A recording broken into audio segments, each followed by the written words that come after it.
इसके बाद जैसा कि आप जानते हैं कि राष्ट्रगान भी होना है, इसलिए आप सभी से प्रार्थना यही होगी कि आप अपने स्थान पर ही खड़े हों और हम सब अपने अपने स्थान पर खड़े रहते हुए राष्ट्रगान में शामिल हों। देवियों सज्जनों,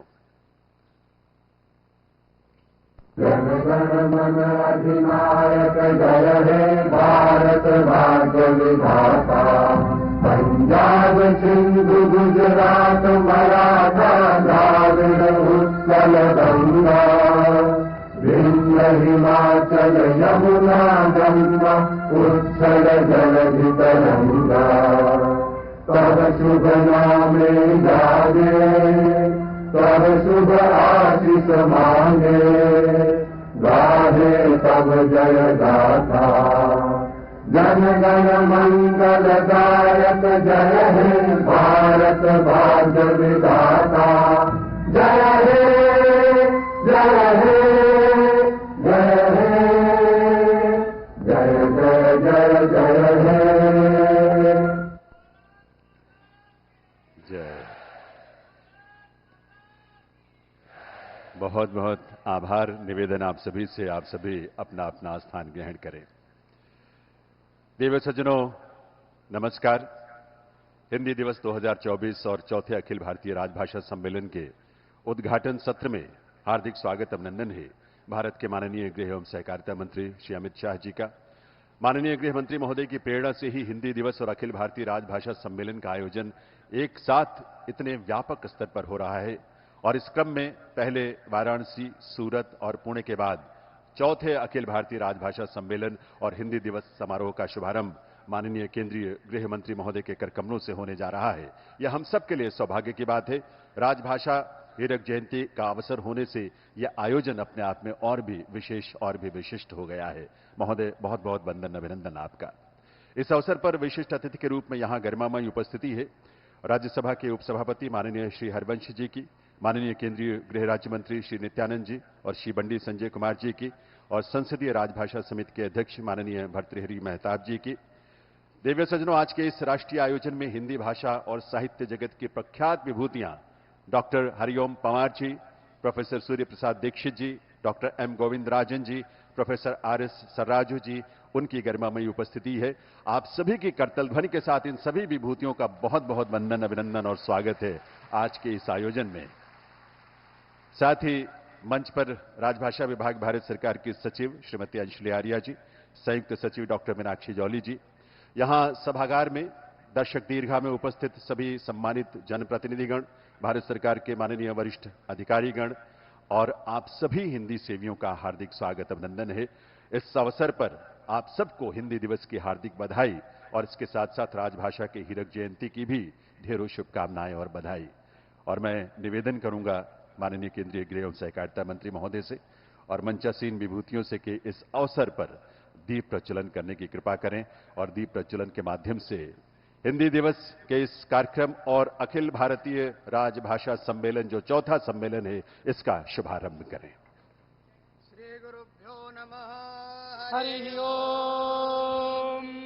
अग्निमीड पुरोहित यज्ञस्य देव मृत्युजम् होतारं रत्नधातमम् अग्नि पूर्वे विरेद्यो नूतनैरुता सदेवान् एह वक्षते अग्निनारयमश्नवत्पोषमेव दिवे दिवे यशसं वीरवत्तमम् अग्नेयै यज्ञमध्वरं विश्वतः परिपूरसे स यद्देवेषु गच्छति अग्निर्होता कविक्रतुः सत्यश्चित्रस्रवस्तमः देवो देवेभिरागमत यदङ्गदासु चेत्त्वमग्नेर्भद्रं करिष्यसि तवेतत्सत्यमङ्गिरः उपत्वाग्ने दिवे दिवे दोषावस्तरधिया वयम् नमो भरन्त्रयेमसे राजन्तमध्वराणा रूपामृतस्य देदिविम् वर्धमानम् वेदमे सनप्पितेव सूनवेग्ने सोपायनो भव सजस्वानस्वस्तये भद्रम् कर्णेभिः शृणुयाम देवाः भद्रम् पश्येमाक्षभिर्यजत्राः स्थिरैरङ्गैस्तुष्टुवागुंसस्तनोभिः व्यसेम देवैतं यदायुः हरिः ओम्।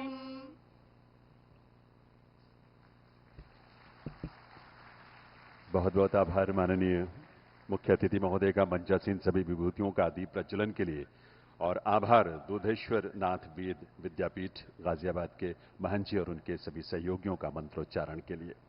दिव्य सज्जनों, हम सभी अभिभूत हैं इस बात पर कि आज इस चौथे अखिल भारतीय राजभाषा सम्मेलन में और हिंदी दिवस के अवसर पर आयोजित उद्घाटन सत्र में माननीय केंद्रीय गृह मंत्री महोदय का शुभागमन हम सबके बीच हुआ है।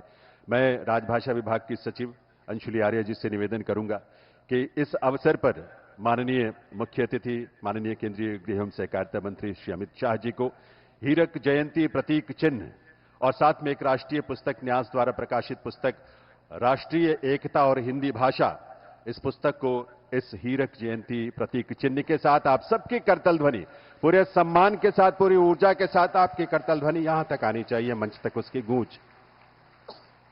बहुत बहुत स्वागत अभिनंदन है माननीय केंद्रीय गृह एवं सहकारिता मंत्री महोदय का।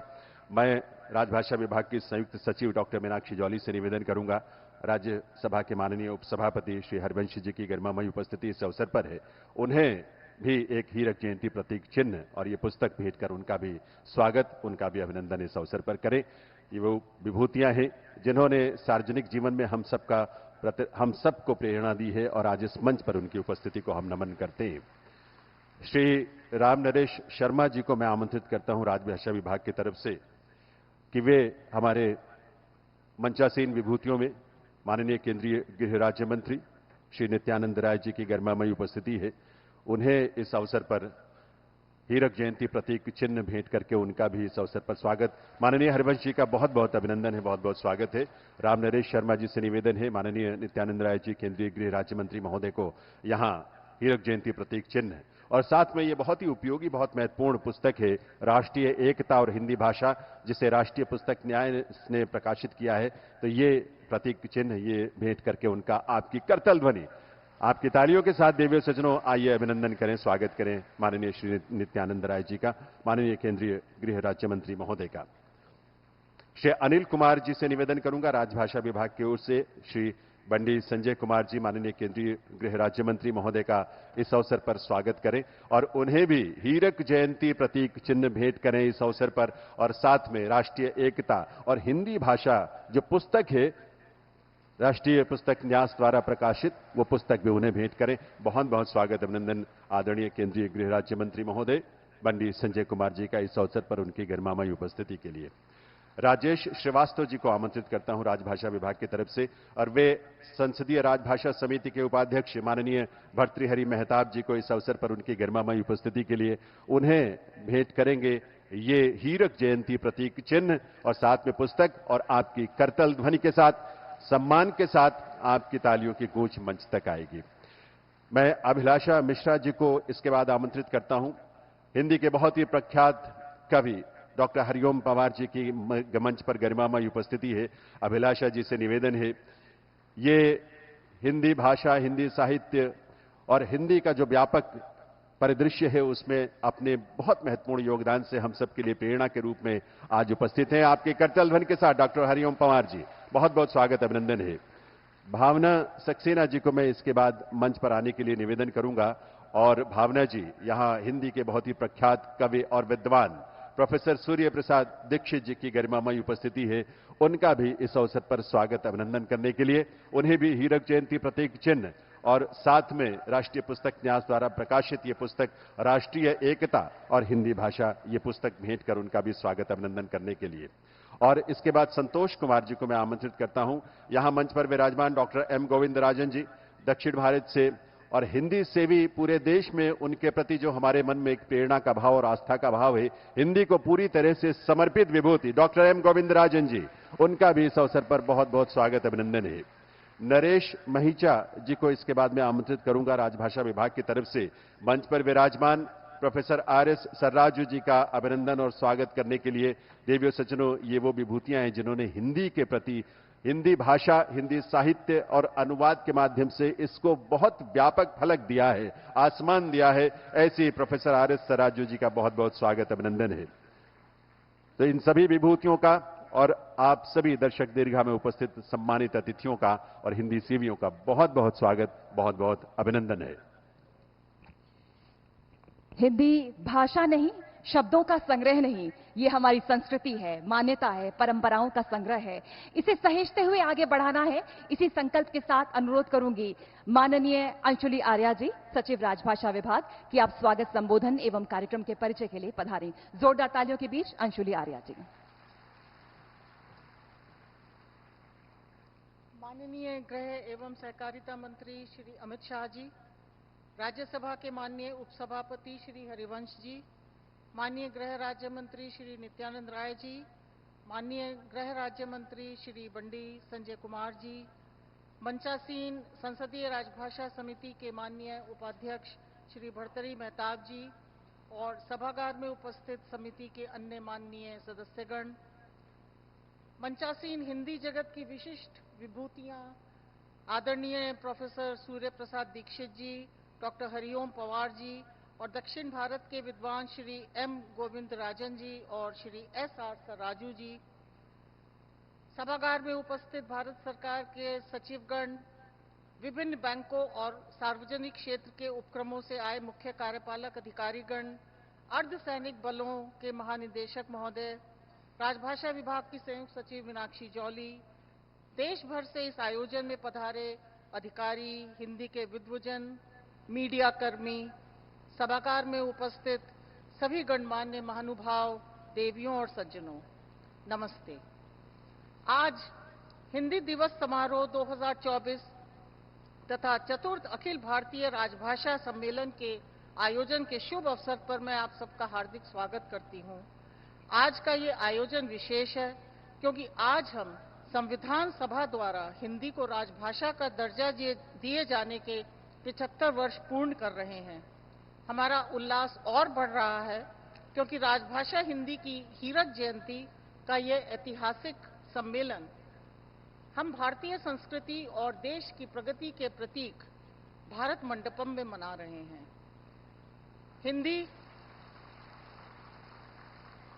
हिंदी और हमारे देश की सभी क्षेत्रीय भाषाएं और बोलियां हमारी राष्ट्रीय और सांस्कृतिक विरासत हैं, जिन्होंने देशवासियों को भारतीयता के अटूट सूत्र में पिरोने का कार्य किया है। आज का दिन हमें अपने भाषाई धरोहर की न सिर्फ रक्षा करना बल्कि इसे और समृद्ध करने के लिए प्रेरित कर रहा है।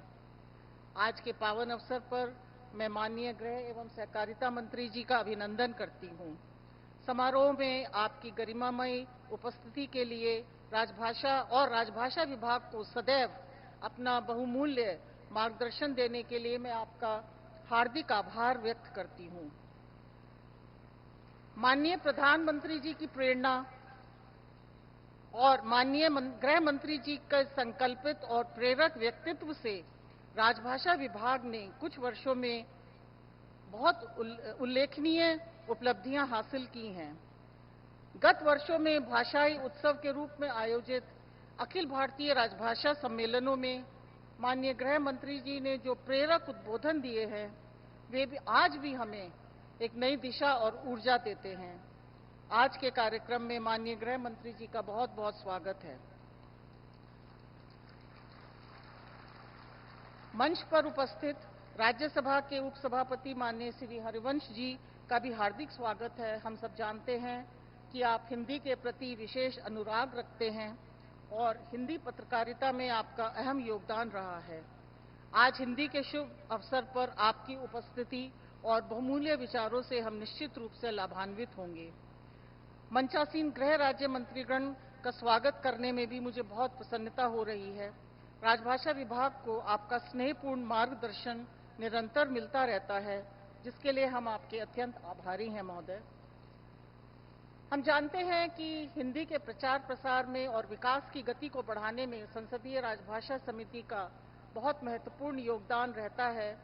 मैं विशेष उल्लेख के साथ स्वागत करना चाहती हूं संसदीय राजभाषा समिति के माननीय उपाध्यक्ष श्री भर्तृहरि मेहताब जी का और उपस्थित सभी राजभाषा समिति के माननीय सदस्यगण का। हमारे लिए बहुत ही हर्ष और प्रेरणा का विषय है कि आज हमारे साथ दक्षिण भारत के दो विद्वान श्री एम गोविंदराजन जी और प्रोफेसर एस.आर. सराजू जी उपस्थित हैं।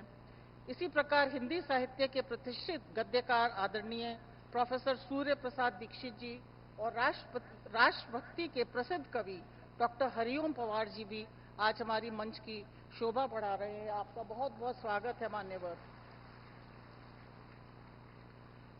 माननीय प्रधानमंत्री जी के जो 5 प्रण हैं उसमें 2 संकल्प हैं, गुलामी की हर सोच से मुक्ति और अपनी विरासत पर गर्व। राजभाषा विभाग इन्हीं पर चलने का प्रयास कर रहा है और ये विचार भारतीय समाज में क्रांति ला रहे हैं। आज हमें एहसास हो रहा है कि संस्कृति और भाषा परस्पर जुड़ी हैं। इसका सुखद परिणाम यह है कि आज भारत सरकार के शीर्ष अधिकारी भी इस तथ्य को आत्मसात करते हुए राजभाषा और अन्य भारतीय भाषाओं का महत्व समझ रहे हैं। चाहे रक्षा मंत्रालय हो या विज्ञान और तकनीक से जुड़े हमारे संस्थान हो जैसे DRDO, इसरो, HAL, सभी जगह काफी काम हिंदी में हो रहा है और शोध पत्र भी तकनीकी संस्थाओं में हिंदी में और भारतीय भाषाओं में लिखे जा रहे हैं, जो हमारे लिए बहुत गौरव की बात है।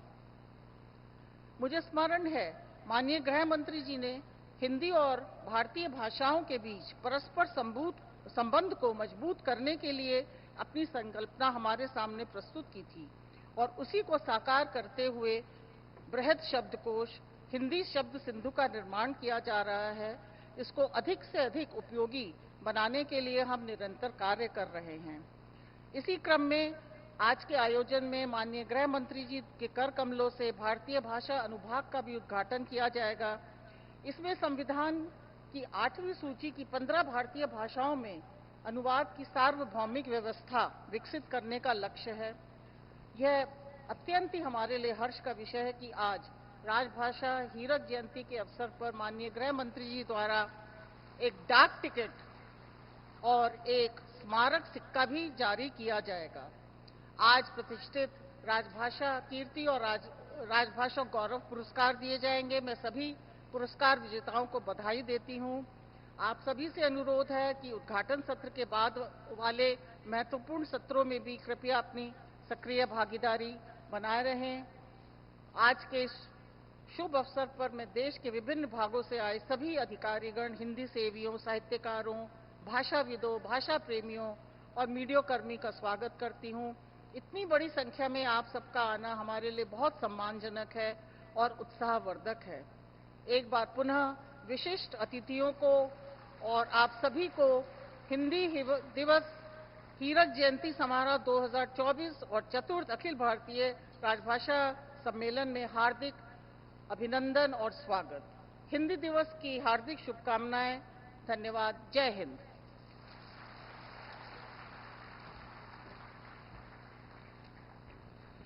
आभार माननीय सचिव राजभाषा विभाग अंशुली आर्या जी का स्वागत संबोधन के लिए और कार्यक्रम का परिचय आपके समक्ष रखने के लिए। दिव्य सज्जनों, इस वर्ष के हिंदी दिवस के चौथे अखिल भारतीय राजभाषा सम्मेलन का आयोजन राजभाषा विभाग के हीरक जयंती वर्ष में हो रहा है। इसलिए यह आयोजन हम सब के लिए बहुत विशिष्ट है और इसीलिए इस वर्ष विमोचन होने वाली स्मारिका भी हीरक जयंती विशेषांक के रूप में प्रकाशित की गई है। मैं माननीय केंद्रीय गृह एवं सहकारिता मंत्री श्री अमित शाह जी से विनम्र अनुरोध करूंगा, मंच के अग्रभाग में आकर अपने करकमलों से विशेष हीरक जयंती विशेषांक की स्मारिका का विमोचन करने की कृपा करें। सचिव राजभाषा विभाग अंशुली आर्या जी से निवेदन है कि वे माननीय गृह मंत्री महोदय से राजभाषा भारती हीरक जयंती विशेषांक स्मारिका का विमोचन करवाने की कृपा करें। माननीय गृह मंत्री महोदय के करकमलों से ये विमोचन होने जा रहा है। आपको ये बता दें कि इस स्मारिका के जो हमारा जो विशेष अंक है, ये इसमें प्रबुद्ध विद्वानों के जो विचार हैं वो संग्रहित किए गए हैं, विशेषांक के रूप में प्रकाशित किए इस पुस्तिका में। इसके अलावा राजभाषा हिंदी की जो विकास यात्रा है, आपकी करतल ध्वनि के साथ आपकी शुभकामनाओं की गूंज मंच तक जरूर आनी चाहिए। आभार माननीय केंद्रीय गृह मंत्री महोदय का इस पुस्तक के विमोचन के लिए, स्मारिका के विमोचन के लिए। आज के इस विशिष्ट आयोजन में राजभाषा हीरक जयंती के अवसर पर एक स्मारक सिक्का और स्मारक डाक टिकट भी जारी किया जाना है, जो इस विशिष्ट अवसर को भविष्य के लिए, आने वाली पीढ़ियों के लिए सहेजने का काम करेगा और उसे संरक्षित करेगा। इस रूप में मैं सचिव राजभाषा विभाग अंशुली आर्या जी से निवेदन करूंगा कि वे स्मारक सिक्के का विमोचन माननीय मंत्री महोदय से करवाने की कृपा करें, माननीय मुख्य अतिथि महोदय के करकमलों से उसका विमोचन करवाएं और उसका लोकार्पण भी।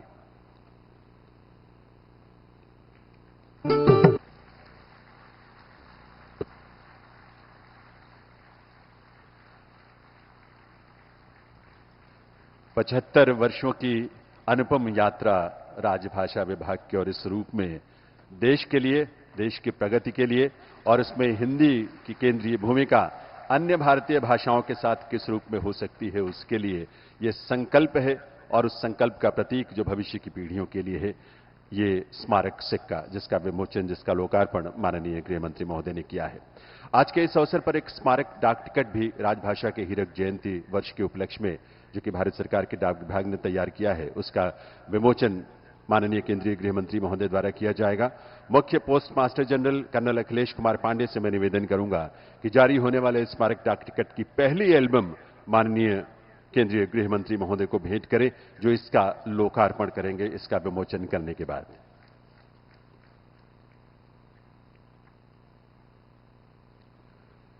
डाक टिकट संग्रहकर्ताओं के लिए भी एक ये अनुपम भेंट होगी, क्योंकि स्मारक डाक टिकट के रूप में भविष्य के लिए संरक्षण किया जाएगा। इससे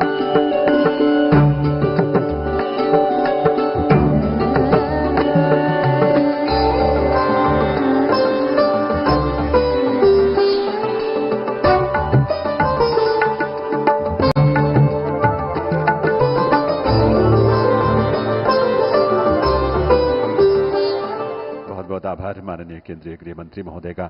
इस डाक टिकट के जो चित्र आपने देखे हैं स्क्रीन पर, आप इससे आभास आपको मिला होगा कि हिंदी और हमारी क्षेत्रीय जो भाषाएं हैं भारत की, उनके स्वर और व्यंजनों को इसमें सुंदर ढंग से प्रस्तुत किया गया है।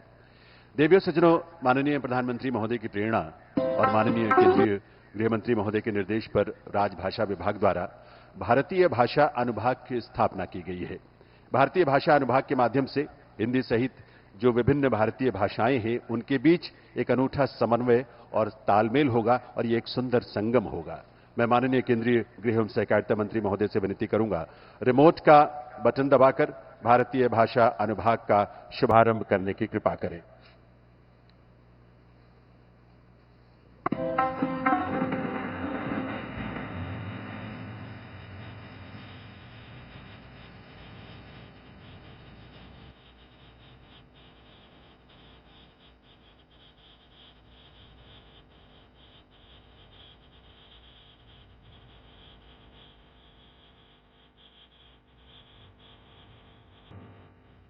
आप सभी को भारतीय भाषा अनुभाग के लोकार्पण की बहुत बहुत बधाई।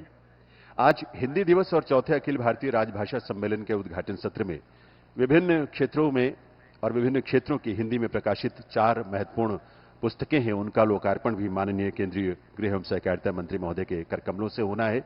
और इस क्रम में पहली पुस्तक है इंडियन ओवरसीज बैंक द्वारा प्रकाशित संगम, भाषा संगम इसका शीर्षक है। और मैं निवेदन करूंगा इंडियन ओवरसीज बैंक के एमडी और सीईओ जो मुख्य कार्यकारी अधिकारी हैं, प्रबंध निदेशक अजय कुमार श्रीवास्तव जी और महाप्रबंधक रियाजुल हक जी, वो मंच पर आएंगे और इस पुस्तक का लोकार्पण माननीय केंद्रीय गृह मंत्री महोदय के करकमलों से करवाएंगे। इंडियन ओवरसीज बैंक द्वारा प्रकाशित भाषा संगम बहुत ही महत्वपूर्ण जानकारियों, सूचनाओं और महत्वपूर्ण लेखों के माध्यम से हिंदी भाषा और अन्य भारतीय भाषाओं के वो प्रतिरूप जो एक साथ मिलकर एक संस्कार, एक सोच और एक सूत्र भारतीयता का, उसको अपने आप में समाहित करते हैं। ये उस रूप में पहली भाषा संगम पुस्तक है देवियों सज्जनों, इंडियन ओवरसीज बैंक द्वारा प्रकाशित। दूसरी पुस्तक Bharat electronics limited Bengaluru BEL द्वारा प्रकाशित है, इलेक्ट्रॉनिकी रक्षायम रक्षेतर शब्दावली, और श्री मनोज जैन प्रबंध निदेशक बीईएल और विक्रमन एन निदेशक बीईएल वो मंच पर आकर इस पुस्तक के विमोचन माननीय केंद्रीय गृह मंत्री महोदय के कर कमलों से करवाएंगे। भारत इलेक्ट्रॉनिक्स लिमिटेड की ये पुस्तक है, इलेक्ट्रॉनिकी रक्षा एवं रक्षेतर शब्दावली। विज्ञान से जुड़ी हुई बहुत ही महत्वपूर्ण शब्दावलियों को और जानकारियों को, सूचनाओं को इसमें समाहित किया गया है और उसका विमोचन माननीय मुख्य अतिथि महोदय ने किया। अगली पुस्तक जिसका विमोचन होना है, लोकार्पण होना है, वो हिंदी कहावत कोश है और इसके लेखक हैं कानपुर से पधारे डॉक्टर शरद अग्रवाल। मैं उनसे निवेदन करूंगा कि वो मंच पर आएंगे और माननीय केंद्रीय गृह मंत्री महोदय के करकमलों से इसका विमोचन के समय वे भी वहां उपस्थित होंगे। डॉक्टर शरद अग्रवाल।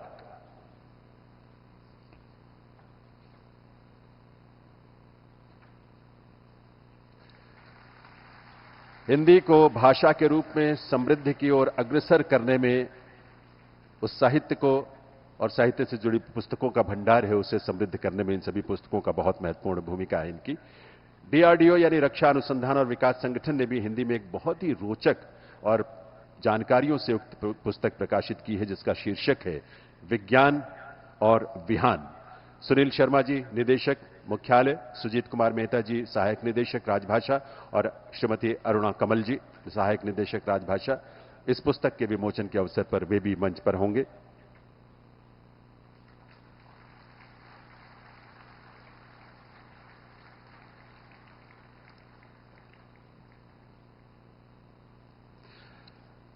बहुत बहुत आभार। और कंठस्थ 2O उसका लोकार्पण भी माननीय मुख्य अतिथि महोदय रिमोट का बटन दबाकर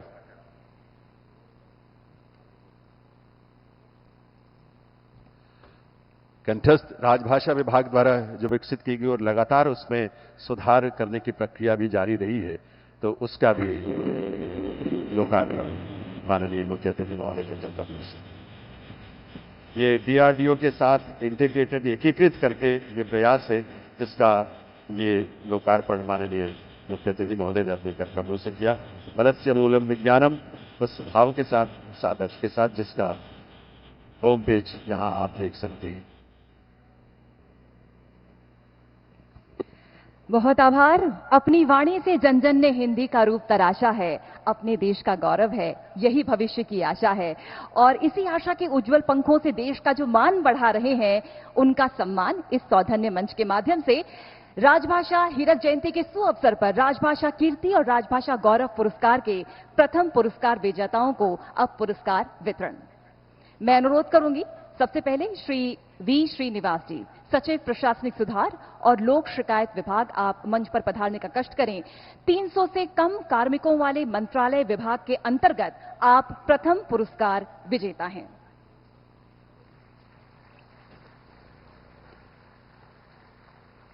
ये प्रयास के सुफल हैं। हिंदी की पहचान को संकल्प के साथ आगे बढ़ाने का काम करते श्री वी श्रीनिवास, सचिव प्रशासनिक सुधार और लोक शिकायत विभाग, 300 से कम कार्मिकों वाले मंत्रालय विभाग के अंतर्गत इनको प्रथम पुरस्कार मिल रहा है। बहुत आभार आपका। अनुरोध करूंगी श्री दीप प्रकाश जी, ओएसडी परमाणु ऊर्जा विभाग, आप मंच पर आएं। 300 से अधिक कार्मिकों वाले मंत्रालय विभाग के अंतर्गत प्रथम पुरस्कार विजेता हैं आप और ये सम्मान देश के यशस्वी गृह एवं सहकारिता मंत्री जी के हाथों। अनुरोध श्री सिपिन कुमार गर्ग, निदेशक वित्त, टीएचडीसी इंडिया लिमिटेड, आप भी प्रथम पुरस्कार विजेता हैं सार्वजनिक क्षेत्र के उपक्रम के अंतर्गत। ये सम्मान हिंदी की पहचान को और बढ़ाने के लिए, विश्व पटल पर नाम दिलाने के लिए। अगला नाम श्री सृष्टिराज अंबष्ट जी का, अध्यक्ष एवं प्रबंध निदेशक, भारतीय निर्यात ऋण गारंटी निगम लिमिटेड, प्रथम पुरस्कार विजेता हैं आप, आपका भी सम्मान। हिंदी के लिए जो लगातार काम कर रहे हैं, उनका सम्मान सौजन्य मंच के माध्यम से। अनुरोध डॉक्टर डी.के. सुनील, अध्यक्ष एवं प्रबंध निदेशक, हिंदुस्तान एरोनॉटिक्स लिमिटेड, प्रथम पुरस्कार विजेता।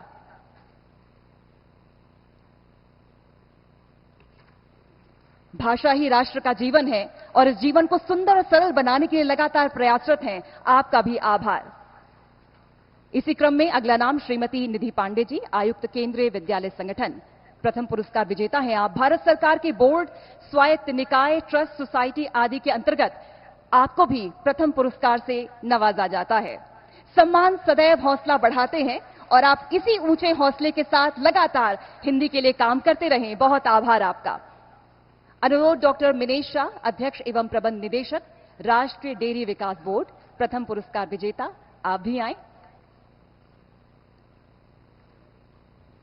भाषा के लिए, भाषा के गौरव के लिए संकल्पित ये वो तमाम माननीय हैं जो लगातार प्रयासरत हैं। बहुत आभार आपका। श्री प्रमोद अरोड़ा जी, सदस्य बीमा कंग, भारतीय बीमा विनियामक और विकास प्राधिकरण, प्रथम पुरस्कार विजेता। देश के यशस्वी गृह एवं सहकारिता मंत्री के कर कमलों से सम्मान। निश्चित तौर पर सम्मान हमेशा ही आगे बढ़ने की प्रेरणा देते हैं और आप यूं ही आगे बढ़ते रहें, यही शुभकामना। राष्ट्रीयकृत बैंक वित्तीय संस्थान में 800 से कम कार्मिकों वाले बैंक में प्रथम पुरस्कार विजेता है इंडियन ओवरसीज बैंक और शील ग्रहण करने के लिए श्री अजय कुमार श्रीवास्तव, प्रबंध निदेशक एवं मुख्य कार्यपालक अधिकारी। जन जन की भाषा हिंदी, भारत की आशा हिंदी, इस आशा को और उज्जवल करते आप सदैव यूं ही प्रयत्न करते रहे। बहुत आभार आपका। अगला नाम श्री देवदत्त चांद जी का, प्रबंध निदेशक एवं मुख्य कार्यपालक अधिकारी, बैंक ऑफ बड़ौदा, प्रथम पुरस्कार विजेता, 800 से अधिक कार्मिकों वाले बैंक के अंतर्गत।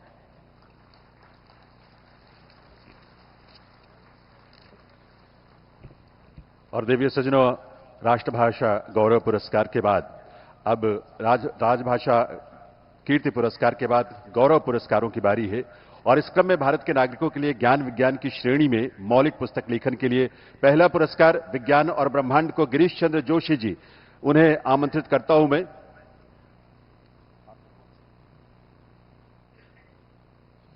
उसके पहले यहां पर हम आमंत्रित करेंगे राजभाषा कीर्ति में गृह पत्रिकाओं के लिए जो योगदान रहा है, प्रथम पुरस्कार पीएनबी प्रतिभा के लिए अतुल कुमार गोयल जी, प्रबंध निदेशक और मुख्य कार्यपालक अधिकारी, पंजाब नेशनल बैंक। आपकी करतल ध्वनि के साथ इन सबको प्रोत्साहन मिलना चाहिए उनके प्रयासों के लिए।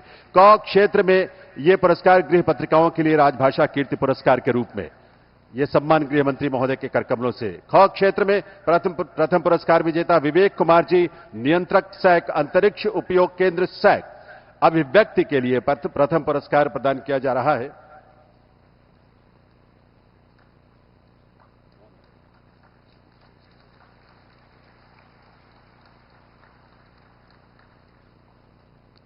गिरीश जोशी जी को विज्ञान और ब्रह्मांड के लिए पुरस्कार जो है वो इस समय। और उसके बाद अगला नाम विवेक कुमार जी, नियंत्रक सैक, अंतरिक्ष उपयोग केंद्र सैक, अभिव्यक्ति के लिए यह पुरस्कार उन्हें प्रदान किया जा रहा है।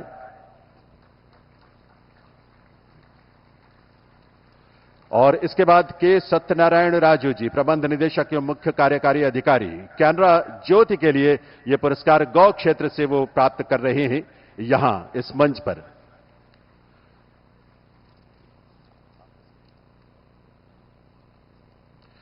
और अब राजेश प्रताप सिंह जी को इसके बाद मैं आमंत्रित करूंगा। नक्सलवाद आकाश कुसुम या यथार्थ, इसके लिए प्रथम पुरस्कार उन्हें प्रदान किया जा रहा है। यह भारत के नागरिकों के लिए संस्कृति, धर्म, कला, धरोहर की श्रेणी में यह सम्मान जो है प्रदान किया जाता है। और इसमें नक्सलवाद आकाश कुसुम या यथार्थ पहला पुरस्कार। आपकी करतल ध्वनि, तालियों की आवाज यहां तक जरूर आनी चाहिए। और अभिनव मिश्रा जी इस समय ज्योतिष जोशी जी के तरफ से प्रथम पुरस्कार प्राप्त कर रहे हैं। आधुनिक कला आंदोलन, जो विश्व कला की आधुनिक यात्रा है उसको, और ये ज्योतिष जोशी जी को ये सम्मान मिलना है, उनके माध्यम से ये सम्मान प्राप्त कर रहे हैं। बहुत बहुत आभार माननीय केंद्रीय गृह मंत्री महोदय का और उन सभी अतिथियों का, विभूतियों का, और उन सबके लिए जिन्होंने राष्ट्रभाषा, राजभाषा के सम्मान और उसके विकास के लिए अपना योगदान दिया। उन सबके लिए आपकी करतल ध्वनि के साथ बहुत बहुत तालियों के साथ उनका सम्मान इस रूप में। और देवीय सज्जनों, अब यह समय है जब इस मंच पर विराजमान हिंदी सेवी ऐसे साधक जिन्होंने देश के विभिन्न हिस्सों में, और जिसे माना जाता है कि जहां हिंदी भाषा उस रूप में प्रचलित नहीं है, उन क्षेत्रों में हिंदी के प्रचार प्रसार के लिए जो योगदान दिया है वो अपने आप में बहुत ही महत्वपूर्ण है। और ऐसी ही एक विभूति हम सबके बीच यहां दक्षिण भारत से, तमिलनाडु से पधारे डॉक्टर एम गोविंदराजन जी, जो प्रख्यात हिंदी विद्वान, हिंदी के मूर्धन्य साहित्यकार, अनुवादक और भाषाविद हैं।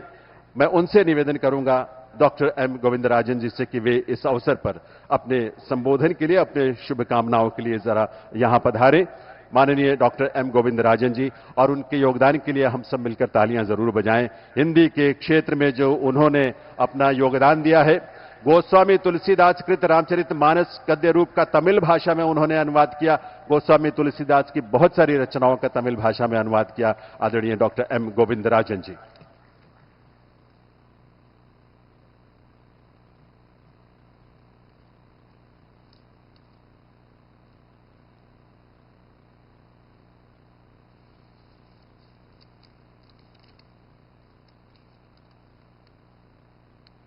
सम्माननीय गृह मंत्री समेत मंचासीन सभी महानुभावों को तमिलनाडु की ओर से, तमिल भाषा की तरफ से, तमिलनाडु के हिंदी साहित्यकारों की ओर से पहले प्रणाम करता हूं। सर्वप्रथम हिंदी दिवस की शुभकामनाएं दे रहा हूं। इस हिंदी दिवस पर हिंदी में कार्य करने वाले सभी लोगों को मैं 60 साल से कार्यरत 81 साल का जवान आशीर्वाद दे रहा हूं। हिंदी दिवस के संस्थापकों को इस वक्त हम आभार प्रकट कर रहे हैं। தமிழுக்கு வணக்கம், இந்தியோடு நல் இணக்கம், எம்மொழியிடத்தும் எமக்கில்லை பிணக்கம், இவ்வுணர்வுவரின் யாம் இருக்குமிடம் சிறக்கும் மணக்கும். தமிழனாய் கூடி நாட்டை பாதுகாப்போம், இந்தியனாய் கூடி தேசத்தை உயர்த்திச் செல்வோம், மொழி வேற்றுமை துறப்போம், देश ஒற்றுமை காப்போம்। मां तमिल को वंदन, मेरी प्यारी चाची हिंदी को अभिनंदन। किसी भाषा से नहीं अन्य मन, यह भाव हो तो सर्वत्र अमन चमन। तमिल भाषी बनकर देश की रक्षा करें, भारतीय बनकर देश को ऊंचा उठावें। भाषा भेद दूर करें, भावात्मक एकता कायम करें, संग संग बोलें, संग संग डोलें, एक दूसरे को समझकर एक दूसरे का होलें। आप सभी को प्रणाम।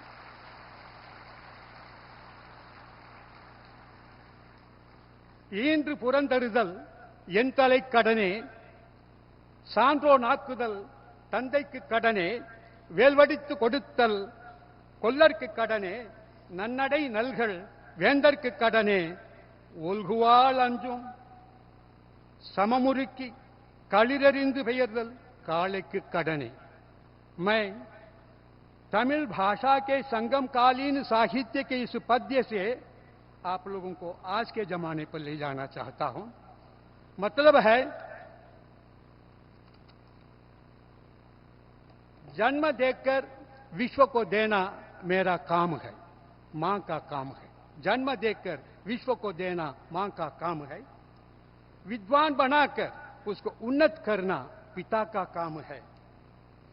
भाला तेज कर देना लुहार का कार्य है। सच्चरित्र गढ़ाना राजा का कार्य है।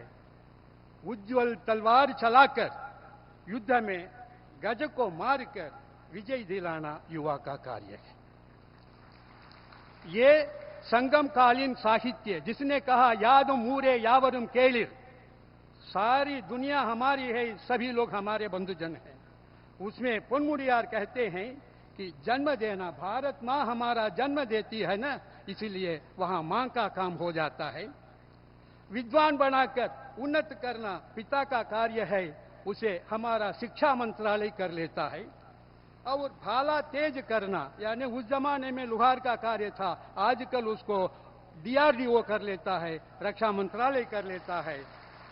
सच्चरित्र गढ़ाना उस समय राजा का कार्य था, वो आजकल गृह मंत्रालय का है, इसलिए वो राजा का कार्य करता है। इसलिए मैं न खाऊंगा न खाने दूंगा बोलने वाले ये लोग, तुम भी खाओ मैं भी खाएंगे बोलने वालों को पकड़ पकड़ करके उनको सच्चरित्र गढ़ाते हैं। इसीलिए ये गृह मंत्रालय राजा हुआ और उज्जवल तलवार चला करके हाथी को विजय पाना पुराना है, लेकिन आजकल हमारे देश के सभी सैनिक लोग यहाँ पर वो कार्य करते हैं। वो पुराने जमाने में पुरानानूर में पुनमुड़ियार का जो पद्य था वो आजकल लागू हो रहा है सर। लेकिन एक चीज, इन सबों को जोड़ कर ले जाने वाला एक गुरु होता है सर। गुरु जो है वो इसी की भाषा होती है सर। वो भाषा जो है एक राष्ट्र भाषा, राजभाषा जो है, राष्ट्र और भाषा दोनों एक साथ जुड़ते हैं सर। बिना भाषा के राष्ट्र का मूल्य नहीं, बिना राष्ट्र के भाषा का मूल्य नहीं। इसीलिए राष्ट्र भाषा को लेकर के जाने वाली हमारी जो भाषा जो है, इस भाषा को एक पिता और पुत्र के समान देखते हैं सर। क्योंकि पिता का ये काम है, पुत्र का बस ये दोनों शब्द बता करके मैं अपना वक्तव्य पूरा करूंगा। एक पिता दूसरा बेटा, पिता पुत्र का जो संबंध है, पिता अपने पुत्र के प्रति जो कार्य करता है उसको कृतज्ञता कही जाती है सर। ये एक दो शब्द है, ये कृतज्ञता, दूसरी मदद। मदद जो है, मैं आपसे एक मदद मांगता हूं, हो सके तो आप मदद करेंगे, नहीं हो सके तो नहीं करेंगे, वो बुरा नहीं। लेकिन कृतज्ञता, आपने मेरे प्रति कोई मदद कर ली है तो आपके लिए कोई तकलीफ है तो आपके प्रति जो दिखाना है वो मेरी कृतज्ञता हो जाती है, वो कहना चाहिए सर। वैसे पिता अपने पुत्र के प्रति अपनी कृतज्ञता निभाता है, क्योंकि अपुत्रस्य गतिर्नास्ति, जिसका पुत्र नहीं होता है उसको पुत्र नामक नरक मिल जाता है। इसीलिए पुत्र मेरे लिए पैदा हो गया है, मुझे बांझ से नाम दूर कर दिया है, इसलिए उस पुत्र के प्रति मेरी कृतज्ञता होती है कि उसको शिक्षा दीक्षा दे करके ऐसी सभा में ऊंचा उठाना। इसीलिए हर पिता क्या करते हैं, अपने बच्चे के पीछे लाखों रुपए खर्च करके उनको पढ़ाने का प्रयास करते हैं सर। लेकिन बेटा जो है सर वो मदद है, अगर वो पढ़ना चाहे तो पढ़ सकता है, आपको उज्जवल बनाना चाहो तो उज्जवल बना सकता है, नहीं तो नहीं, वो मदद होती है। इसी को सर हमारे तिरुवल्लुवर जो आपके हाथ में पुस्तक है सर, उसमें वो कहते हैं तंदे महर्कातुम नंद्री अवयत्त मुंदी इरुप चेल, मतलब है तात दिखावे आभार, तात दिखावे आभार जिससे निज संतान विद्वत सभा में पावे सबसे ऊंचा स्थान। और बेटा जो होता है सर, महन तंदे काट मुदवी इवन तंदे नोट्रान को लेनुम सोल, पुत्र पिता का बदले में करे यही उपकार, धन्य धन्य इसके पिता विश्व करे उद्गार। ये जो हो गया तो यहां पर बाप पिता, उसी प्रकार राष्ट्र और भाषा दोनों पुत्र और पिता के रूप में काम कर रहे हैं सर। इस भाषा में खासकर हिंदी दिवस मात्र दिवस न होकर के आजकल धीरे धीरे भारतीय भाषा दिवस में परिणमित हो रहा है। तो सबसे मौके का प्रयोग करते हुए हम हिंदी का नाम उज्जवल करेंगे सर्व विश्व में, और साथ साथ भारतीय भाषाओं को साथ में लेंगे। जब तक भारतीय भाषा साथ में नहीं आएगी तब तक हिंदी का उत्थान असंभव है। मैं तमिलनाडु का हूं, पड़ोस वाला केरल मैं नहीं जान रहा हूं, लेकिन केरल, कन्नड़, तेलुगु जो भी हो, हिंदी के माध्यम से ही मैं उनसे संपर्क कर सकता हूं। इतनी सारी भाषाएं सीख नहीं सकते, उम्र नहीं है। इसीलिए मौके के गृह मंत्रालय को, मंत्री महोदय को और सभासीन सभी विद्वान को और इस समारोह में परोक्ष सपोरोक्ष रूप से कार्य में लगे हुए सभी लोगों को तथा आप दर्शक लोगों को मैं अपना साधुवाद देते हुए, अपना आशीर्वाद देते हुए विदा ले रहा हूं। धन्यवाद, धन्यवाद, धन्यवाद।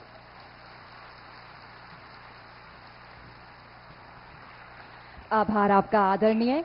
एक राष्ट्रभाषा हिंदी हो, एक हृदय हो भारत जननी। इस ध्येय के साथ उत्तर से दक्षिण, पूरब से पश्चिम हम सबको एक डोर से बांधती है हमारी हिंदी, और ये डोर यूं ही मजबूत रहे, इसी सोच के साथ हमें आगे बढ़ना है। आदरपूर्वक निवेदन, प्रख्यात हिंदी के विद्वान प्रोफेसर आर.एस. सराजू जी, अपने संबोधन के लिए आप यहां पधारें।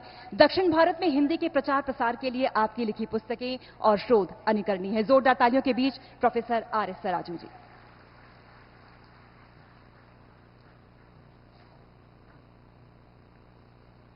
माननीय गृह मंत्री अमित शाह जी, हरिवंश जी, नित्यानंद राय जी, पंडित संजय कुमार जी, भर्तृहरि महताब जी, मंच पर आसीन अन्य विद्वानों, अधिकारीगण, अब सभागार में उपस्थित हिंदी प्रेमी सज्जनों और देवियों, पिछले 1000 वर्षों से भारतीय संस्कृति और चिंतन धारा की संवाहिका के रूप में हिंदी का विकास होता आ रहा है। तो हिंदी भाषाई क्षेत्र में मातृभाषा और मानक भाषा और संप्रेषण की भाषा के रूप में, हिंदीतर प्रदेशों में संपर्क भाषा के रूप में, सेवा के क्षेत्र में राजभाषा के रूप में, शिक्षा के क्षेत्र में ज्ञान विज्ञान की भाषा के रूप में हिंदी का विकास होता आ रहा है। भारत में वर्तमान राजभाषा हिंदी के प्रयोग की कुछ आवश्यकताएं हमारे सामने, वास्तविकताएं आती हैं। बहुभाषिक भारतीय समाज में राजभाषा हिंदी का विकास हो रहा है। राजभाषा हिंदी का प्रयोग अंग्रेजी के साथ साथ हिंदी और हिंदीतर प्रदेशों में लगभग समान रूप से हो रहा है। तीसरी बात यह है कि हिंदी भाषाई क्षेत्र में हिंदी की कुछ बोलियों का समानांतर विकास हो रहा है। साहित्य और मीडिया में इन नवविकसित भाषाओं का प्रयोग हो रहा है। सूचना प्रौद्योगिकी, मीडिया और टेक्नोलॉजी हिंदी को बेहद प्रभावित कर रही है। राजभाषा हिंदी विदेशी स्रोतों से ही नहीं तो बल्कि अन्य भारतीय भाषाओं से ही प्रभावित हो रही है।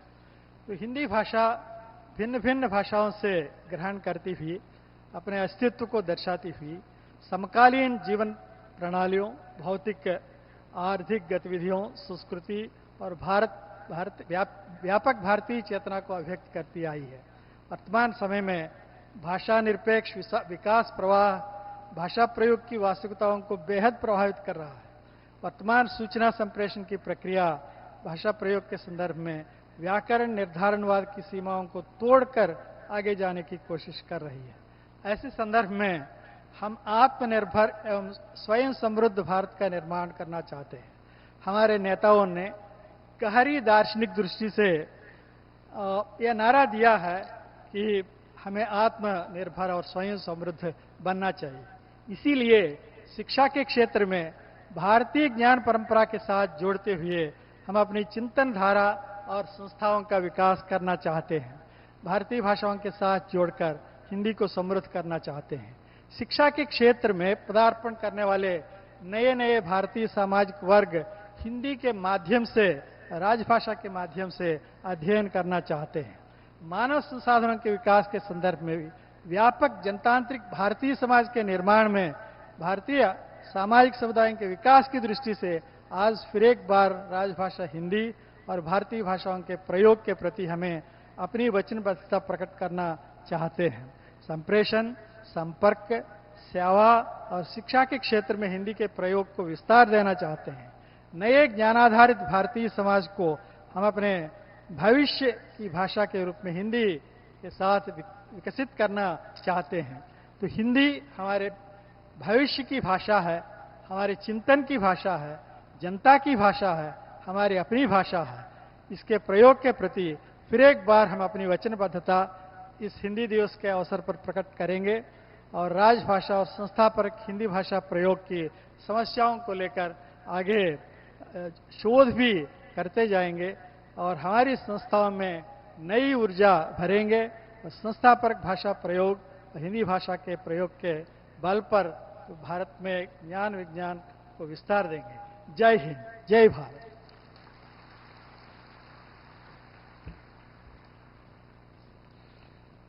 बहुत बहुत आभार परमादरणीय प्रोफेसर आर.एस. सराजू जी।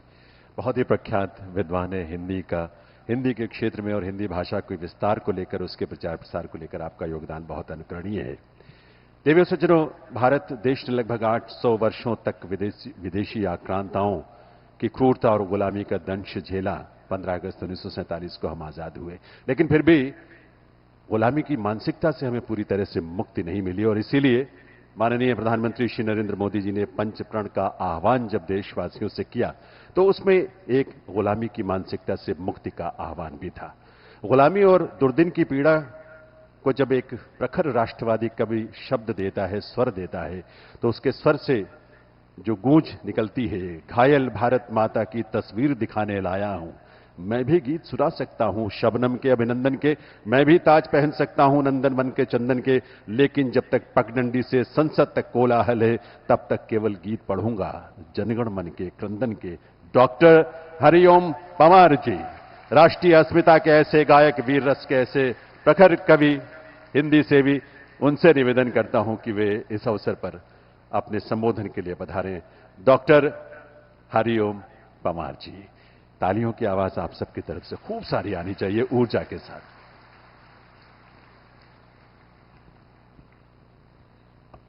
श्रद्धेय गृह सहकारिता मंत्री जी, राज्य गृह मंत्री जी और मंच पर बैठे हुए हिंदी के सभी परम विद्वान, मैं जानता हूं आप मुझसे हिंदी पर कम से कम वक्तव्य तो नहीं सुनना चाहेंगे। बहुत एक मैंने श्रद्धेय गृह मंत्री जी से थोड़ा सा अपना समय बढ़वा लिया है और मुझे बहुत दिन में मिले हैं, मैं भी तलाश में था। एक कविता का पहला छंद और अंतिम छंद मैं सुना रहा हूं आपको। बस एक अनुरोध करता हूं, मैं 40 साल कानून का प्रोफेसर रहा हूं। हिंदी के प्रचार प्रसार में क्रांति चाहिए तो सुप्रीम कोर्ट में जज हिंदी में फैसला देना शुरू करें।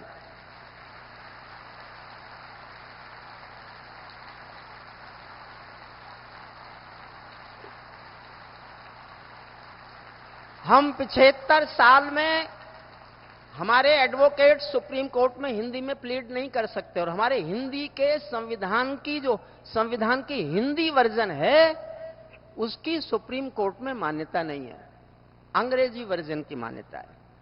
यह मेरे 40 साल कानून पढ़ाने के बीच मेरी सबसे बड़ी पीड़ा थी। इस समय भाषण का नहीं, मैंने अनुमति ली। एक बहुत पहली चौथी लाइन में मेरी कविता का शीर्षक है, हिंदी आज केवल भारत की भाषा नहीं है, हिंदी वैश्विक भाषा बन चुकी है। और हिंदी की वैश्विक भाषा बन जाने की मैं उदाहरण दे रहा हूं एक कविता में। दुनिया एक हिंदी की कविता दुनिया में पहुंचे, इसके उदाहरण के लिए मैंने कविता लिखी है। चौथी पंक्ति में आपको तय करना है कि आपको कितने मन से ये कविता सुननी है। चौथी पंक्ति में मेरी कविता का शीर्षक है, सुनिए। चौथी पंक्ति में शीर्षक सुन लेंगे और केवल 7 से 8 मिनट में मैं कविता पूरी कर दूंगा, क्योंकि कविता का पहला और अंतिम छंद सुनाऊंगा। पैरों में अंगारे बांधे, सीने में तूफान भरे, पैरों। चौथी पंक्ति शीर्षक पर आपकी प्रतिक्रिया चाहता हूं पूरे सदन की। ये कवि की आदत है कवि सम्मेलन की, वरना आज इतनी विशिष्ट सभा में इस कहने की आवश्यकता नहीं है। पैरों में अंगारे बांधे, सीने में तूफान भरे, आंखों में 2 सागर आजे, कई हिमालय शीश धरे। मैं धरती के आंसू का संतरास नहीं तो क्या गाऊं, मैं धरती के आंसू का संतरास नहीं तो क्या गाऊं, खूनी तालिबानों का इतिहास नहीं तो क्या गाऊं।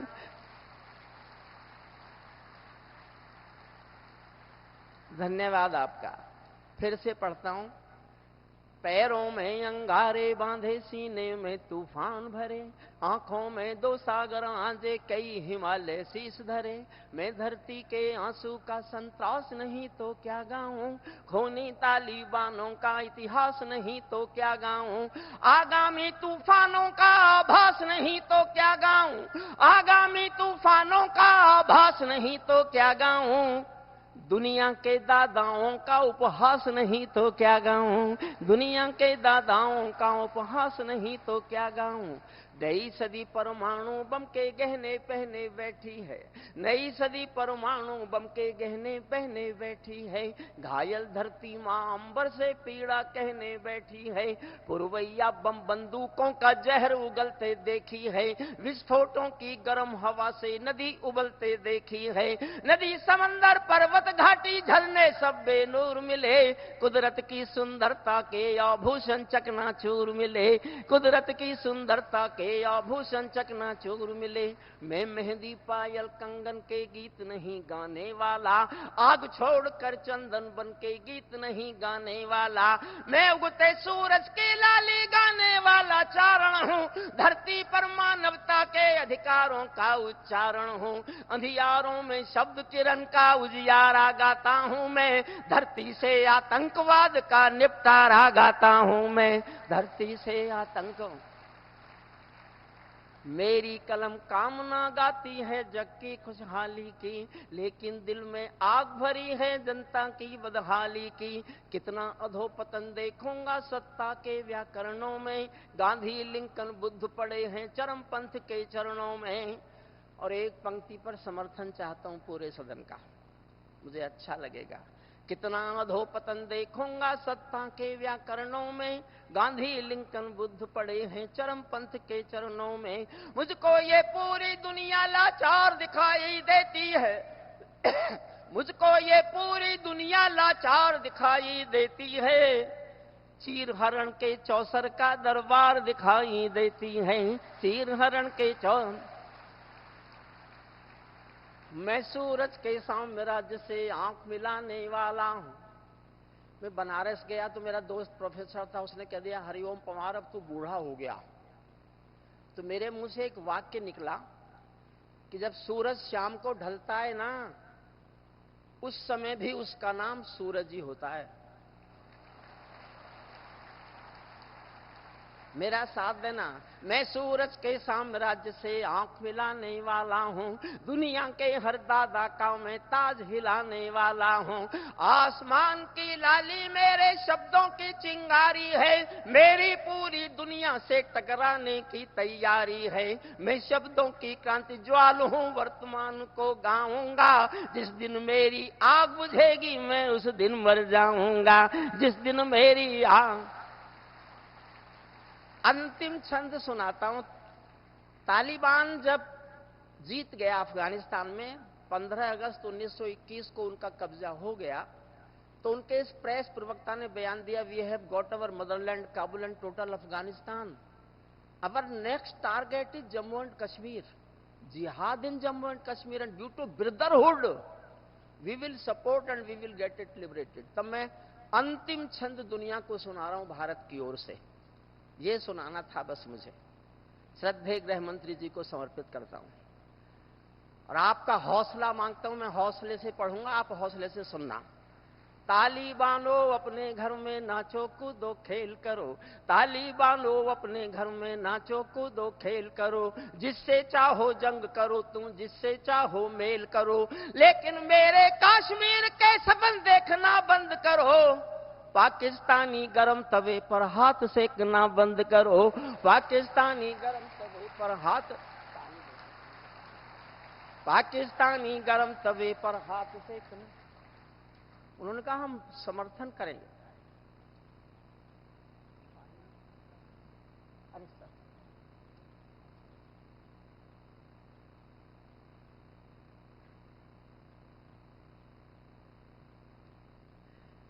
गृह मंत्री जी के सामने दुनिया के बड़े बड़े आतंकवादियों के गले सूख गए।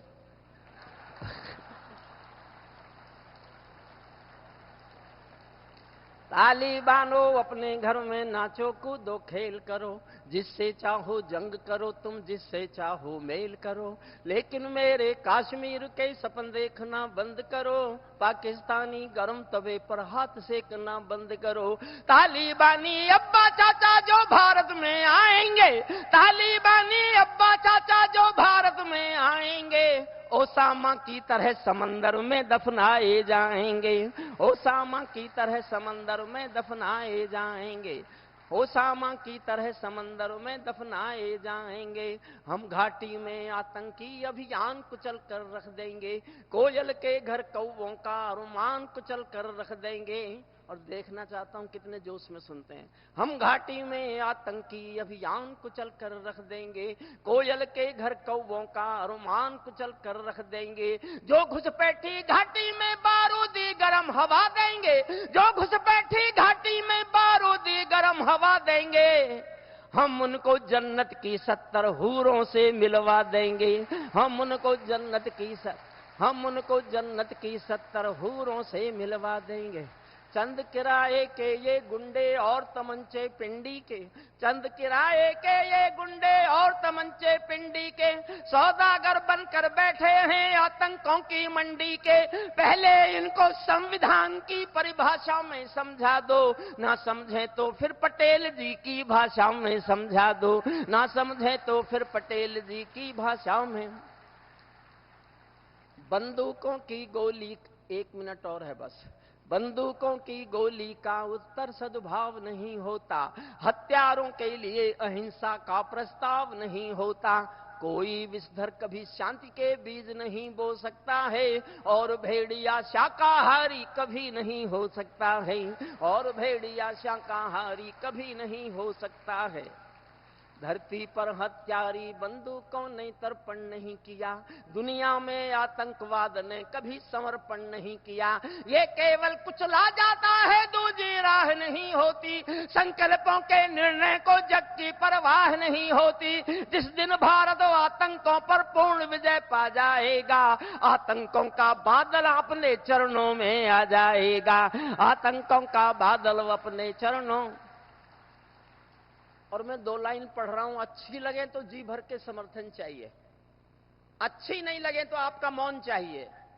मैंने बहुत दुखी होकर लिखा कि कभी ना कभी तो किसी ना किसी को बोलना तो पड़ेगा। मैं बोल रहा हूं, आपको या तो समर्थन करो तो इतनी हिम्मत से करना कि मैं डरना बंद कर दूं कि मैंने कुछ गलत लिख दिया। और आपको लगे गलत लिख दिया तो चुप रह जाना, मैं कल से नहीं पढ़ूंगा। लेकिन हिम्मत से आपकी राय चाहता हूं, सोच समझ के जवाब देना। भारत ने हर समझौते का आदी बनना छोड़ दिया। भारत, ये परिवर्तन है चौथे के बाद का।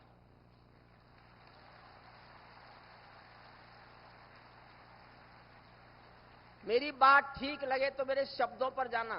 भारत ने हर समझौते का आदी बनना छोड़ दिया। भारत ने हर समझौते का आदी बनना छोड़ दिया। कुछ बातों में हमने बापू गांधी बनना छोड़ दिया। कुछ बातों में हमने बापू गांधी बनना। कुछ बात समर्थन करता, सैल्यूट। कुछ मसलों में हमने बापू गांधी बनना छोड़ दिया। धरती, अंबर और समंदर को ये भाषा समझा दो। दुनिया के हर पंच सिकंदर को ये भाषा समझा दो। अब खंडित भारत माँ की तस्वीर नहीं होने वाली। अब खंडित भारत माँ की तस्वीर नहीं होने वाली।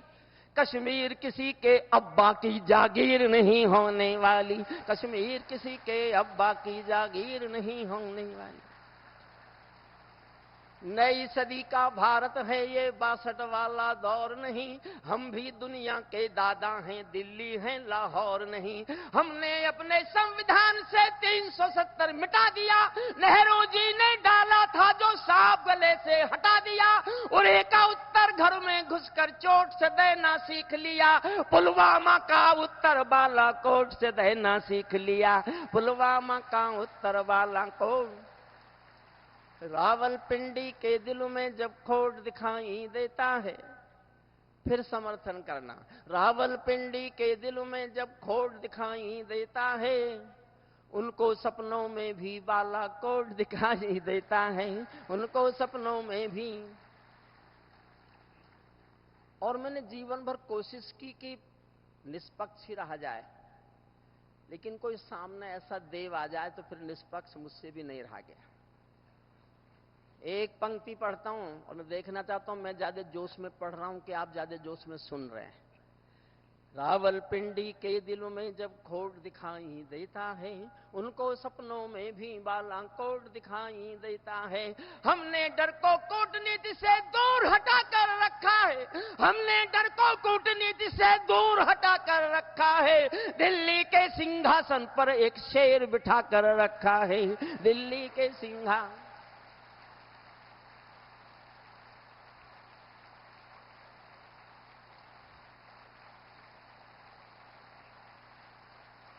दो लाइन और सुन लीजिए, बस 2 लाइन।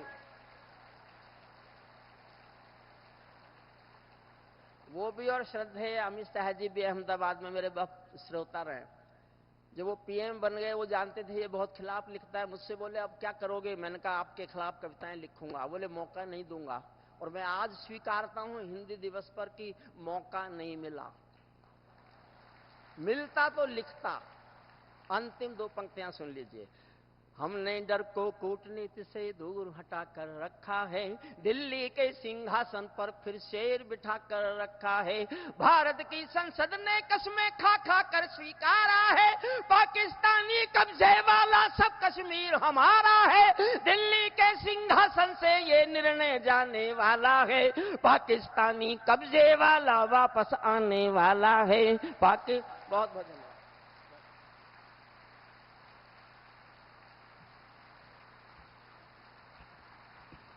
आभार आपका श्रद्धेय डॉक्टर हरिओम पवार जी। आपकी कलम सदैव प्रेरणादायी रहेगी। विनम्रता पूर्वक अनुरोध वरिष्ठ साहित्यकार आदरणीय प्रोफेसर सूर्य प्रसाद दीक्षित जी, आप अपने वक्तव्य के लिए पधारें।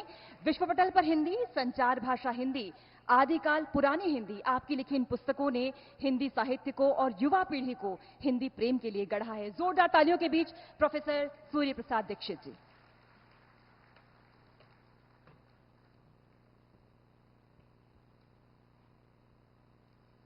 माननीय गृह मंत्री जी, सभी मध्यस्थ महानुभाव, देवियों और सज्जनों, 3 मिनट का समय मिला है। मैं 3 प्रार्थनाएं लेकर आपके मध्य उपस्थित हुआ हूं। एक प्रार्थना तो है राजभाषा परिनियमावली पर पुनर्विचार का। आज हम राजभाषा का यह हीरक जयंती वर्ष मना रहे हैं, ये अमृत महोत्सव वर्ष है। आप ये स्वीकार करेंगे कि प्रत्येक भाषा के ये 5-6 मुख्य चरित्र होते हैं। वो बोलचाल की भाषा होती है जिसे कन्वर्सेशनल लैंग्वेज कहते हैं, वो सृजन की भाषा होती है जिसमें कविता, कहानी, नाटक, निबंध इत्यादि लिखे जाते हैं, वो संचार की भाषा होती है जो रेडियो से, दूरदर्शन से और मुद्रित माध्यमों से प्रसारित होती है, वो शिक्षण की माध्यम भाषा होती है जिसको लैंग्वेज एज ए मीडियम कहा जाता है, वो इसके साथ साथ विश्व भाषा होती है, और सर्वाधिक वो राजकाज की भाषा होती है जिसको हम राजभाषा रूप में संबोधित करते हैं और उसका महोत्सव मना रहे हैं। इस राजभाषा की परिणामावली 75 वर्ष पूर्व बनाई गई थी, बहुत सुविचारित है, लेकिन समय के साथ साथ कुछ न कुछ परिवर्तन होते हैं। माननीय गृह मंत्री जी से मेरा अनुरोध है कि इस पर कृपापूर्वक विचार करें कि क्या भाषा का स्वतंत्र मंत्रालय नहीं गठित हो सकता? इतनी सारी समस्याएं इस देश में हैं। यह भाषा बहुल राष्ट्र है, 22 तो संविधान द्वारा पारित मान्यता प्राप्त भाषाएं हैं। इसके अलावा पूरे देश में लगभग 1600 भाषाएं हैं। इनमें बहुत सारी जनपदी बोलियां हैं जो लुप्त होती चली जा रही हैं। उनके अस्तित्व को कैसे बचाया जाए? जो अविकसित भाषाएं हैं, अभी राजभाषा का पूरा दायित्व निर्वाह नहीं कर पा रही, उनको कैसे सक्षम किया जाए, उसमें नई टेक्नोलॉजी कैसे डाली जाए, उनके माध्यम से आलेखन और टिप्पण और पत्राचार का कार्य पूरी निष्ठा के साथ कैसे संपन्न हो, अनुवाद की समस्या को और कैसे सुलझाया जाए, तो इन सब पर विचार करने के लिए, और विचार ही नहीं, निरंतर अन्वेषण करने के लिए, शोध की प्रक्रिया को आगे समुन्नत करने के लिए ऐसे एक मंत्रालय की आवश्यकता है।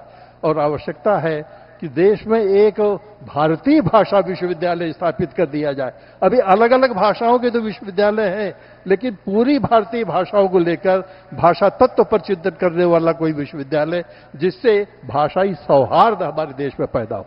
उससे हिंदी की स्वीकार्यता बढ़ेगी, दक्षिण भारत की समस्याएं हम समझेंगे, अपनी बातें वहां तक संप्रेषित करेंगे, पूर्वोत्तर की अपनी सारी समस्याएं हैं।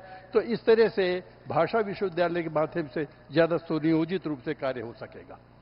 एक विशेष अनुरोध यह है कि आज से लगभग 60 वर्ष हो गए जब हिंदी का स्थगन किया गया था कि जब तक देश के सारे राज्य सर्वसम्मत से इसको अपनी भाषा नहीं स्वीकार करेंगे, तब तक इसी तरह से यथावत कार्य चलता रहेगा। अब समय आ गया है कि उस तिथि को, उसकी निरवधि तिथि जो निर्धारित की गई थी, उसे सावधि बना दिया जाए, कितना ही समय ले लिया जाए, लेकिन जो भी परिवर्तन करने हो, मुझे मालूम है कि 3/4 बहुमत प्राप्त करने में बड़ी कठिनाई होती है, लेकिन संविधान पीठ की सहमति के माध्यम से इस प्रकार के संशोधन किए जा सकते हैं और अब अंग्रेजी की दास्तां हमको मुक्त किया जाए, हिंदी को और अलग अलग राज्यों में उनकी जो राजभाषाएं हैं उनको यह स्थान दिया जाए। विशेष रूप से हमें एक विशेष अभियान चलाने की जरूरत है। दक्षिण भारत में भी और हिंदीतर राज्यों में भी ये बात भ्रमपूर्वक फैलाई गई है कि हिंदी हम पर लादी जा रही है, यह हिंदी साम्राज्यवाद है। जैसे कुमार मंगलम का क्राइसिस ऑफ इंडियन लैंग्वेजेस पुस्तक में इस तरह के विवाद उठाए गए हैं। उनको आश्वस्त करने की जरूरत है कि हिंदी किसी पर लादी नहीं जा रही है, क्योंकि देश के सबसे बड़े भूभाग में बोली जाने वाली संपर्क भाषा, और यह आज की नहीं है, 1873 में सुकुमार सेन ने इसको संपर्क भाषा रूप में स्थापित किया था। भारतेंदु जी ने कहा था हिंदी नई चाल में ढली, और फिर उसी क्रम में देश के सभी जो अग्रनायक थे उस समय के, जो हमारे नेतृत्व प्रदान करने वाले महानुभाव थे, उन्होंने संपर्क भाषा के रूप में मान्यता दी। इसके माध्यम से नवजागरण आया, इसी भाषा के माध्यम से आजादी की लड़ाई लड़ी गई। आज लोग महसूस कर रहे हैं कि अगर एक संपर्क भाषा होती तो 1857 में हमको अवश्य में विजय प्राप्त होती। इसी विकासक क्रम के साथ साथ हिंदी की आवश्यकता, उपयोगिता लोगों ने महसूस की है। इसको अधिकाधिक प्रचारित करने की आवश्यकता, ताकि भाषाई सौहार्द बढ़े, ताकि हिंदी का और परिवार बढ़े। आज षड्यंत्र पूर्वक उर्दू को हिंदी से अलग कर दिया गया है, उसके भीतर अनेक प्रकार के उपक्रम भर दिए गए, जबकि दोनों भाषाएं भगरी भाषा है, दोनों का व्याकरण एक है, दोनों की शब्दावली एक है, केवल लिपि भेद है। लिपि भेद के आधार पर भाषा भेद नहीं हुआ करता है। यह बात जन जन तक हमें पहुंचानी है। भाषाई सौहार्द पैदा करने के लिए बहुत जरूरी है कि पूरे देश में हम तुलनात्मक भारतीय साहित्य जैसे विषयों का अध्ययन करावें। जो तमिल में है बहुत कुछ वही हिंदी में है, वही तेलुगु में है, वही कन्नड़ में है, वही बंगला में है, वही मराठी में है। इतना भाव साम्य है, सभी एक संविधान द्वारा पारित है, सभी एक संसद द्वारा संचालित है, और इन भाषाओं में कॉमन शब्दावली भी बहुत है। इसका संज्ञान कराने की आवश्यकता है, ताकि ये भाषाई चार दीवारियां जो खड़ी हो गई है ये समाप्त हो जाए, हिंदी की स्वीकार्यता बढ़े, संघ की भाषा के रूप में अलग अलग क्षेत्रों में उनकी राजभाषा भी विकसित होती चली चले। तो इसलिए आवश्यक है इस अभियान को और ज्यादा तेज किया जाए। तो काठागा का जो विभाजन किया गया है इस पर पुनर्विचार करने की जरूरत है। धारा 3(3) में द्विभाषी नीति का जो नियम विधान बनाया गया है उसका दुरुपयोग हो रहा है, उसको भी सुनियोजित करने की आवश्यकता है। हमें अनुरोध करना होगा कि संसदीय कार्य समितियां जब नराकाश का निरीक्षण करने जाती है तो उतनी उदारता न दिखावे, थोड़ी सी सख्ती की भी जरूरत है। हिंदी अधिकारियों को भी ज्यादा सक्रिय बनाने की जरूरत है। नराकाश को और ज्यादा उद्यमी बनाने की आवश्यकता है, ताकि केवल औपचारिकता पूर्ति न हो, सचमुच जो वो रिपोर्ट में भेज रहे हैं, अब रिपोर्ट में लिख करके भेजना ही पड़ता है कि यहाँ 100% कार्य हिंदी में हो रहा है, जबकि उतना होता नहीं है। इस पर पुनरीक्षण करने की आवश्यकता है। दूसरी आवश्यकता है कि हिंदी को किस तरह से ज्ञान विज्ञान के साथ जोड़ा जाए। परंपरा का जो ज्ञान है, ज्ञान की जो भारतीय परंपरा है, उससे अधिकाधिक कैसे जोड़ा जाए। कविता, कहानी, नाटक तो महत्वपूर्ण है ही, लेकिन विज्ञान का युग है, इसमें जब तक ज्ञान परक साहित्य पूरे परिमाण में नहीं आएगा। आज बड़े सुंदर सुंदर प्रकाशन हुए हैं, देखकर मन गदगद हो गया है। इस प्रवृत्ति को और आगे बढ़ाने की आवश्यकता है। राजभाषा में एक बहुत बड़ी समस्या है पारिभाषिकों की, टेक्निकल टर्मोलॉजी की। हमारे यहाँ वैज्ञानिक तकनीकी शब्दावली आयोग ने लगभग 12 लाख शब्द बना डाले हैं, बड़ा स्तुत्य कार्य है, लेकिन बहुत सारे शब्द इतने जटिल है, इतने अव्यवहारिक है कि वे बस कोश में छपे हुए रह गए हैं। आवश्यकता यह है कि उसमें से कामकाजी शब्दों का एक अलग कोश बनाया जाए, जिसका अधिकाधिक प्रयोग हमारे राजभाषा कर्मचारी अधिकारी करें, और उसमें जटिलता का निवारण करते हुए जो तदभव शब्द है, जो आम बोलचाल के शब्द हैं, जो सरल शब्द हैं, उनको भरा जाए। अब जैसे ऑर्डिनेंस फैक्ट्री के लिए हम आयुध निर्माणी उपक्रम ऐसा परिस्थित शब्द बना देते हैं, समझ में नहीं आता है।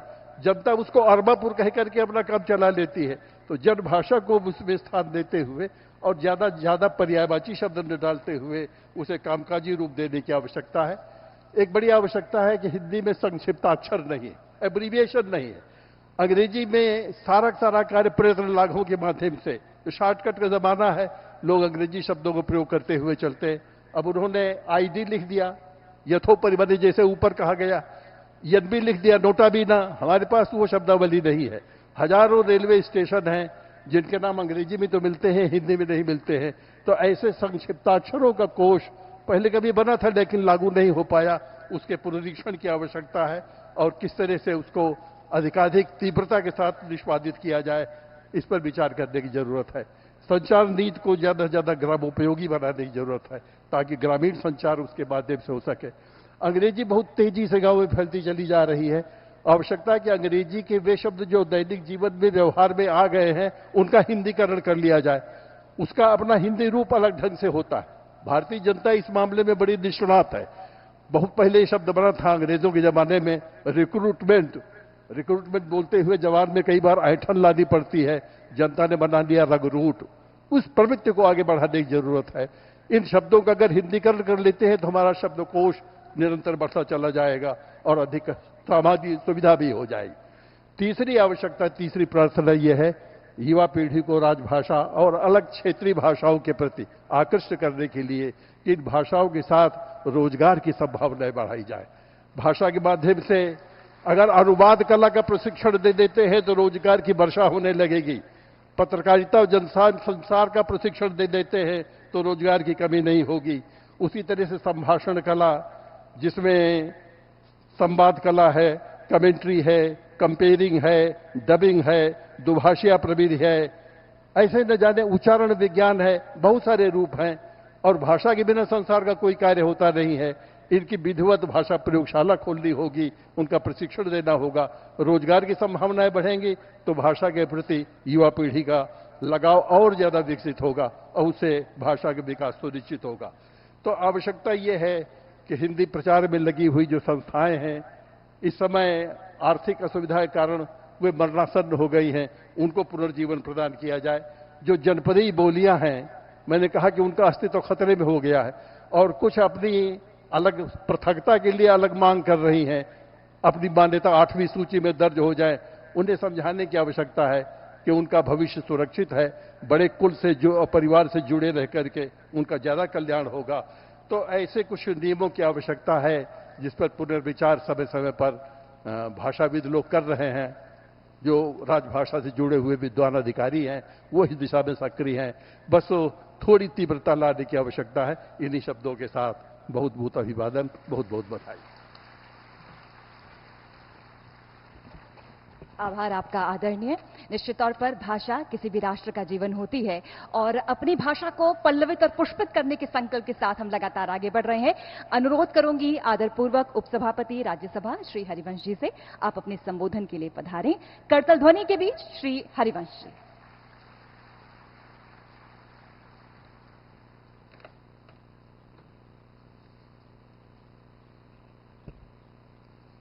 माननीय गृह एवं सहकारिता मंत्री आदरणीय अमित शाह जी, माननीय गृह राज्य मंत्री भाई श्री नित्यानंद राय जी, माननीय गृह राज्य मंत्री श्री बंडी संजय कुमार जी, मंचासीन संसदीय राजभाषा समिति के माननीय उपाध्यक्ष श्री भरथरी मेहताब जी, सभागार में उपस्थित समिति के अन्य माननीय सदस्यगण, भारत सरकार के सचिवगण, विभिन्न बैंकों के सार्वजनिक क्षेत्रों उपक्रमों से आए मुख्य कार्यपालक अधिकारीगण, मंचासीन हिंदी जगत की विशिष्ट विभूतियां आदरणीय S Govind Rajan ji, professor SR सर्राजू जी, आदरणीय प्रोफेसर सूर्य प्रसाद दीक्षित जी, डॉक्टर हरिओम पवार जी, राजभाषा विभाग की सचिव श्रीमती अंशुली आर्या जी, संयुक्त सचिव डॉक्टर मीनाक्षी जौली जी, इस आयोजन में देश भर से आए हिंदी के विद्वान, भारत सरकार के अधिकारीगण, मीडिया के बंधु, सभागार में उपस्थित सभी गणमान्य महानुभाव, देवियों और सज्जनों,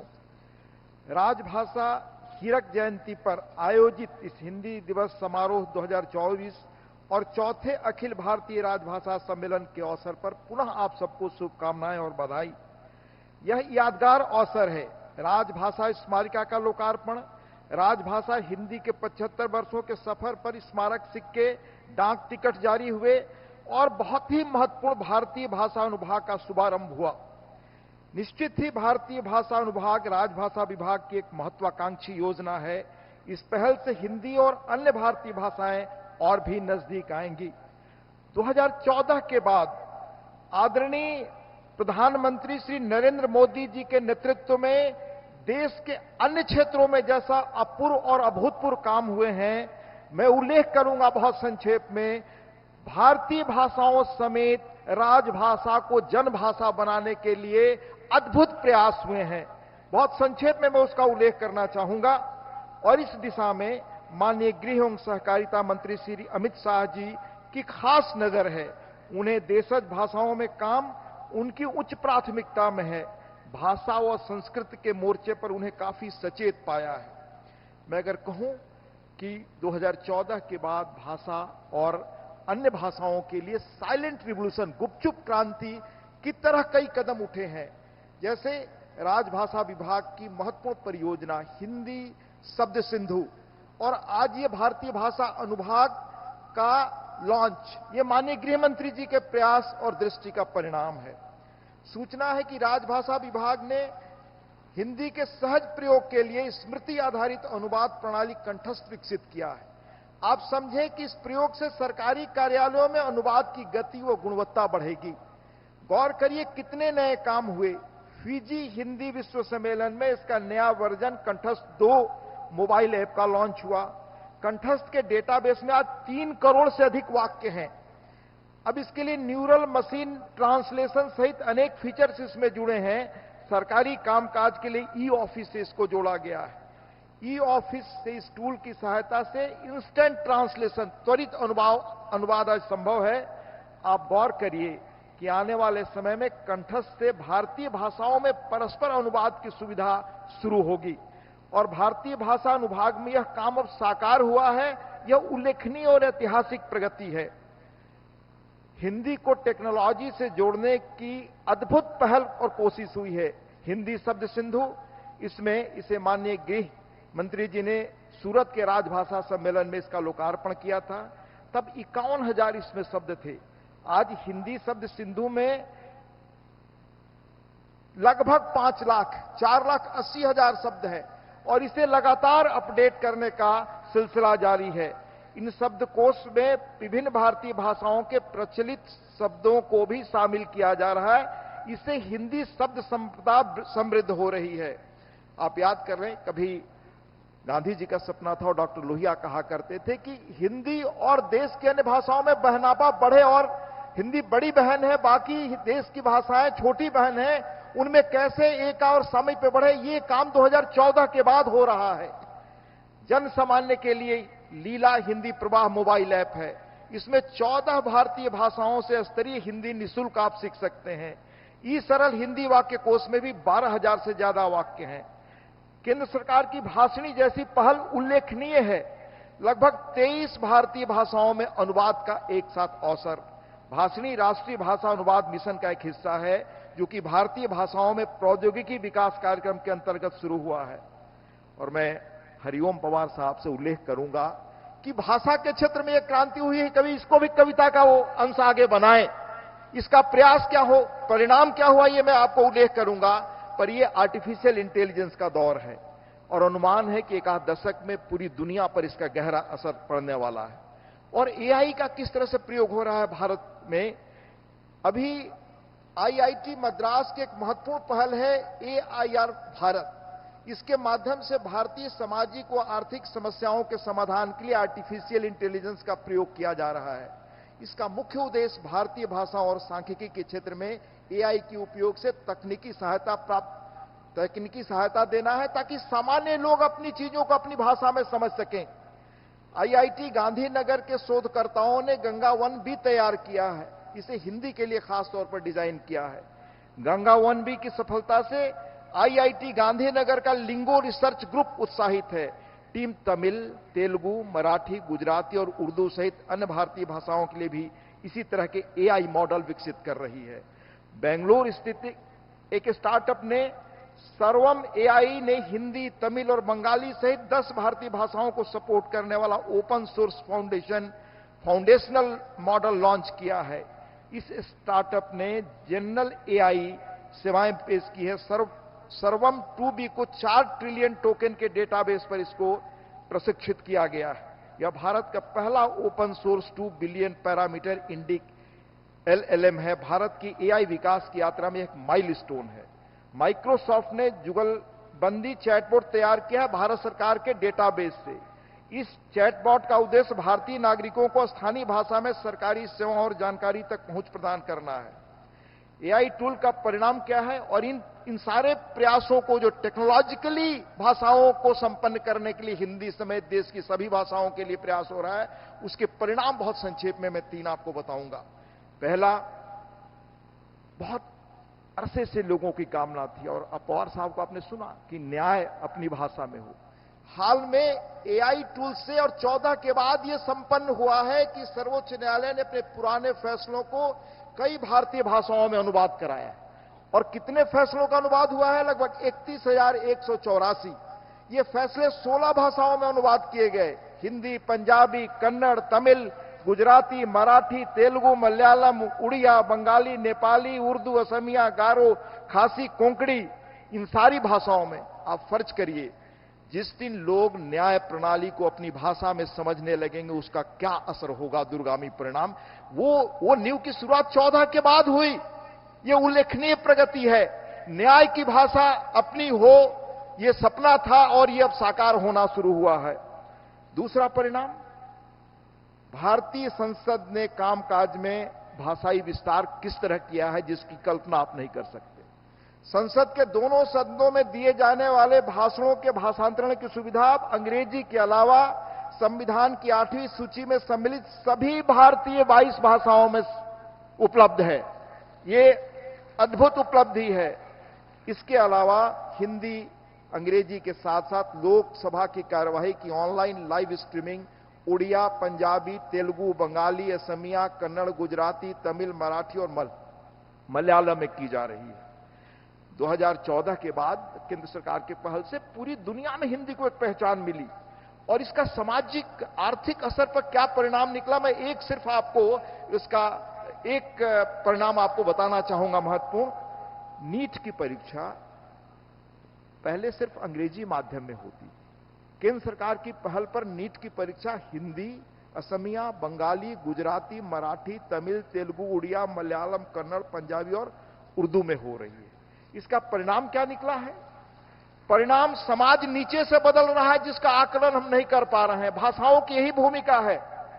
इसका असर यह हुआ है कि सरकारी स्कूल में पढ़ा हुआ बच्चा पहले मेडिकल स्कूल में नहीं आते थे। मामूली गरीब इलाकों के पढ़े बच्चे मेडिकल एजुकेशन में आ रहे हैं। इसके पहले धारणा थी कि मेडिकल एजुकेशन के लिए अंग्रेजी मीडियम स्कूल के मिशनरी स्कूलों में पढ़े बच्चे ही आएंगे, क्योंकि पहले अंग्रेजी में परीक्षा होती थी। पर आज केरल, तमिलनाडु, महाराष्ट्र के गढ़चिरौली जो नक्सल इलाका पहले कभी 14 के पहले हुआ करता था, उड़ीसा, ऐसे सुदूर इलाके, गांव के बच्चे जो परिवार बहुत समर्थ नहीं थे, उनके लोग नीट में चुन करके आ रहे हैं। ये मामूली परिवर्तन नहीं है।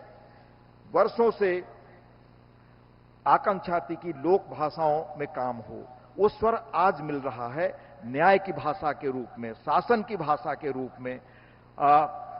नई शिक्षा नीति में जो महत्व सभी भाषाओं को हिंदी समेत जो मिला है वो उल्लेखनीय है। बनारस, सूरत व पुणे में अब तक 3 अखिल भारतीय राजभाषा सम्मेलन आयोजित हुए। सौभाग्य से मैं तीनों सम्मेलनों में रहा। मैं कह सकता हूं कि जितने सारे प्रयास राजभाषा विभाग के द्वारा हुए हैं और तकनीकी तौर पे हुए हैं, वो आने वाले दिनों में भारत में अद्भुत ढंग से अपनी भाषा में लोग अपने कामकाज को समझ सकें, अपनी भाषा के माध्यम से उन्नत कर सके। जो गांधी ने 2020-25 के आसपास एक बड़ा महत्वपूर्ण भाषण दिया था गुजरात में कि अपनी भाषाओं में काम करना क्यों जरूरी है, इसका असर आपको दिखाई देगा। अंत में मैं कहना चाहूंगा कि हम किधर बढ़ रहे हैं। अभी मैं कुछ दिनों पहले पौनार में था।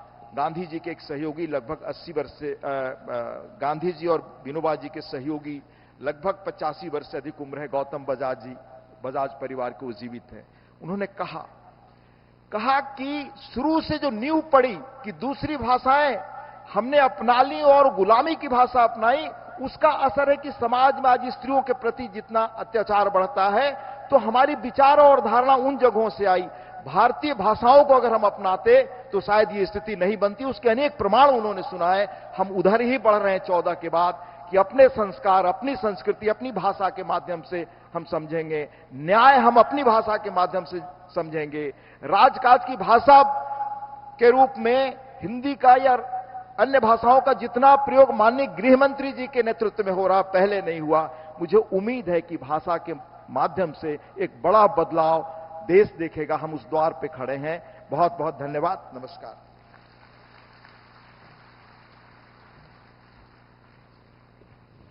बहुत बहुत आभार माननीय हरिवंश जी का। आप सभी से निवेदन है, आप कृपया अपने स्थान पर बैठें, कोई आवाजाही ना करें। थोड़ी देर आपका सहयोग और इस रूप में चाहिए। देवियों सज्जनों, वर्ष 2014 से हमने हिंदी भाषा के विस्तार के साथ साथ अन्य भारतीय भाषाओं के साथ हिंदी के रिश्ते में एक नए आयाम और नए बदलाव का दौर देखा है। आपसे इन सभी भाषाओं में आपसे विश्वास, स्नेह, आदान प्रदान, बराबरी का रिश्ता बना है। एक भारत श्रेष्ठ भारत, नई शिक्षा नीति 2020 जैसे व्यापक मंचों पर इस रिश्ते को और मजबूती मिली है और तकनीक ने, आईटी ने, आर्टिफिशियल इंटेलिजेंस के भरपूर इस्तेमाल ने इस प्रक्रिया को बहुत ही सरल और सुगम बनाया है। माननीय प्रधानमंत्री महोदय के विजन के अनुरूप इस सकारात्मक बदलाव और भाषाओं के सार्थक विकास में हमें जिस सशक्त नेतृत्व और दूरदर्शी नेतृत्व ने मार्गदर्शन प्रदान किया है, ऐसे माननीय केंद्रीय गृह एवं सहकारिता मंत्री महोदय से आप सबकी करतल ध्वनि के साथ बहुत सम्मान भरी तालियों के साथ निवेदन करूंगा कि वे इस अवसर पर एक बार पुनः हम सबका मार्गदर्शन करें। अपने संबोधन के लिए पधारें माननीय केंद्रीय गृह एवं सहकारिता मंत्री महोदय।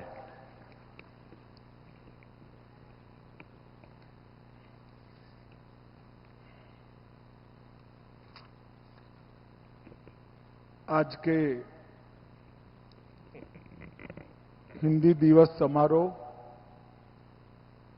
और चौथे अखिल भारतीय राजभाषा सम्मेलन में मेरे साथ मंच पर उपस्थित मेरे साथी मंत्री, समिति के सभी सदस्य, राज्यसभा के उपाध्यक्ष महोदय, विद्वज्जन और आज इस विशाल सभागार में एक भी सीट खाली नहीं है, इस तरह से उपस्थित सभी हिंदी प्रेमियों को मेरा नमस्कार है।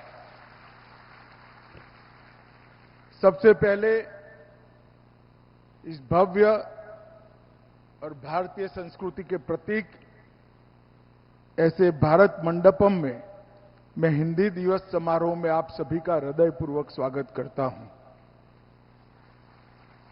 आज का दिन हीरक जयंती का दिन है। 75 साल से हम एक यात्रा लेकर निकले हैं कि हिंदी को राजभाषा के रूप में स्वीकार कर हिंदी के माध्यम से देश की सारी स्थानीय भाषाओं को जोड़कर अपने संस्कार, अपनी संस्कृति, अपनी भाषाएं, अपना साहित्य, अपनी कला और अपने व्याकरण को भी संरक्षित और संवर्धित करने का ये संकल्प लेकर आप निकले हैं। ये 75 साल की यात्रा मुझे लगता है कि अब अपने उद्देश्यों को प्राप्त करने की अंतिम पड़ाव पर खड़ी है। इसलिए मैं आप सभी को बहुत बहुत बधाई देना चाहता हूं। आज का दिन हिंदी को संपर्क भाषा, जन भाषा, तकनीक की भाषा और अब अंतर्राष्ट्रीय भाषा बनाने के संकल्प का दिन है। मैं आज इस मंच से देश और दुनिया में रहने वाले सभी हिंदी भाषी भाइयों बहनों और अन्य भाषा बोलने वाले मेरे जैसे हिंदी प्रेमियों को भी बहुत बहुत शुभकामनाएं और बधाई दें।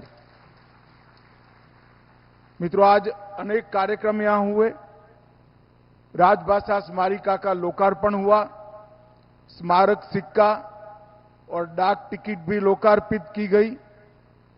भारतीय भाषा अनुभाग इसका शुभारंभ किया गया। आज मैं आप सभी को ये बताना चाहता हूं कि ये जो छोटा सा बीज बोने के आप साक्षी बने हैं, आने वाले कुछ ही सालों में ये बीज वटवृक्ष बनकर हमारी भाषाओं की सुरक्षा का केंद्र बनेगा।